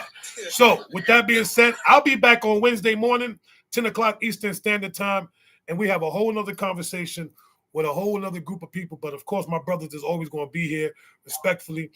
And I got rent here. I'm going live at 4:30, I should say. Yes, and we're going to have another topic, and that's going to be even more. Exactly. So follow. Matter of fact, if you're not following nobody right now, follow each and every one of these men on this platform. Even follow the sisters. I'm following the newbie because I like her attitude, and she all right with me. So you good, sis. You hold your own. And listen, I'm gonna give it to you. You held it down, so I ain't mad at you. I respect that. I respect her. She's standing 10 toes down. Yeah. Respect. You get respect as long as you holding it down for yourself. So that right there tells me a lot about you. And you listen, you're more than welcome to come back. Character in itself. Yes, you got a lot, and that's good, and we respect that. She didn't run, and she ain't cuss nobody out. That part, exactly. You get it. Listen. Yeah, I would love to have a conversation with you. And you stood on business, but Rain, Rain's still on probation right now. She on okay, yeah, you definitely on probation with me, Rain. You already know. But yes, ladies and gentlemen, I want to say this. Thank everybody for joining the conversation today. Real talk. I appreciate the fellas pulling up, which is very important because we got to show unity amongst show them what real black men. And you too, PR. You ain't Puerto Rican. You still black. We got to show them how real black men, how we hold it down for each other, and how we get there. That dude Puerto Rican, he eat arroz con gandules, okay? Listen, it ain't nothing wrong with arroz con gandules. Listen. Hey, look, I just said like no one can hear you. Whisper louder. Wow. That's straight.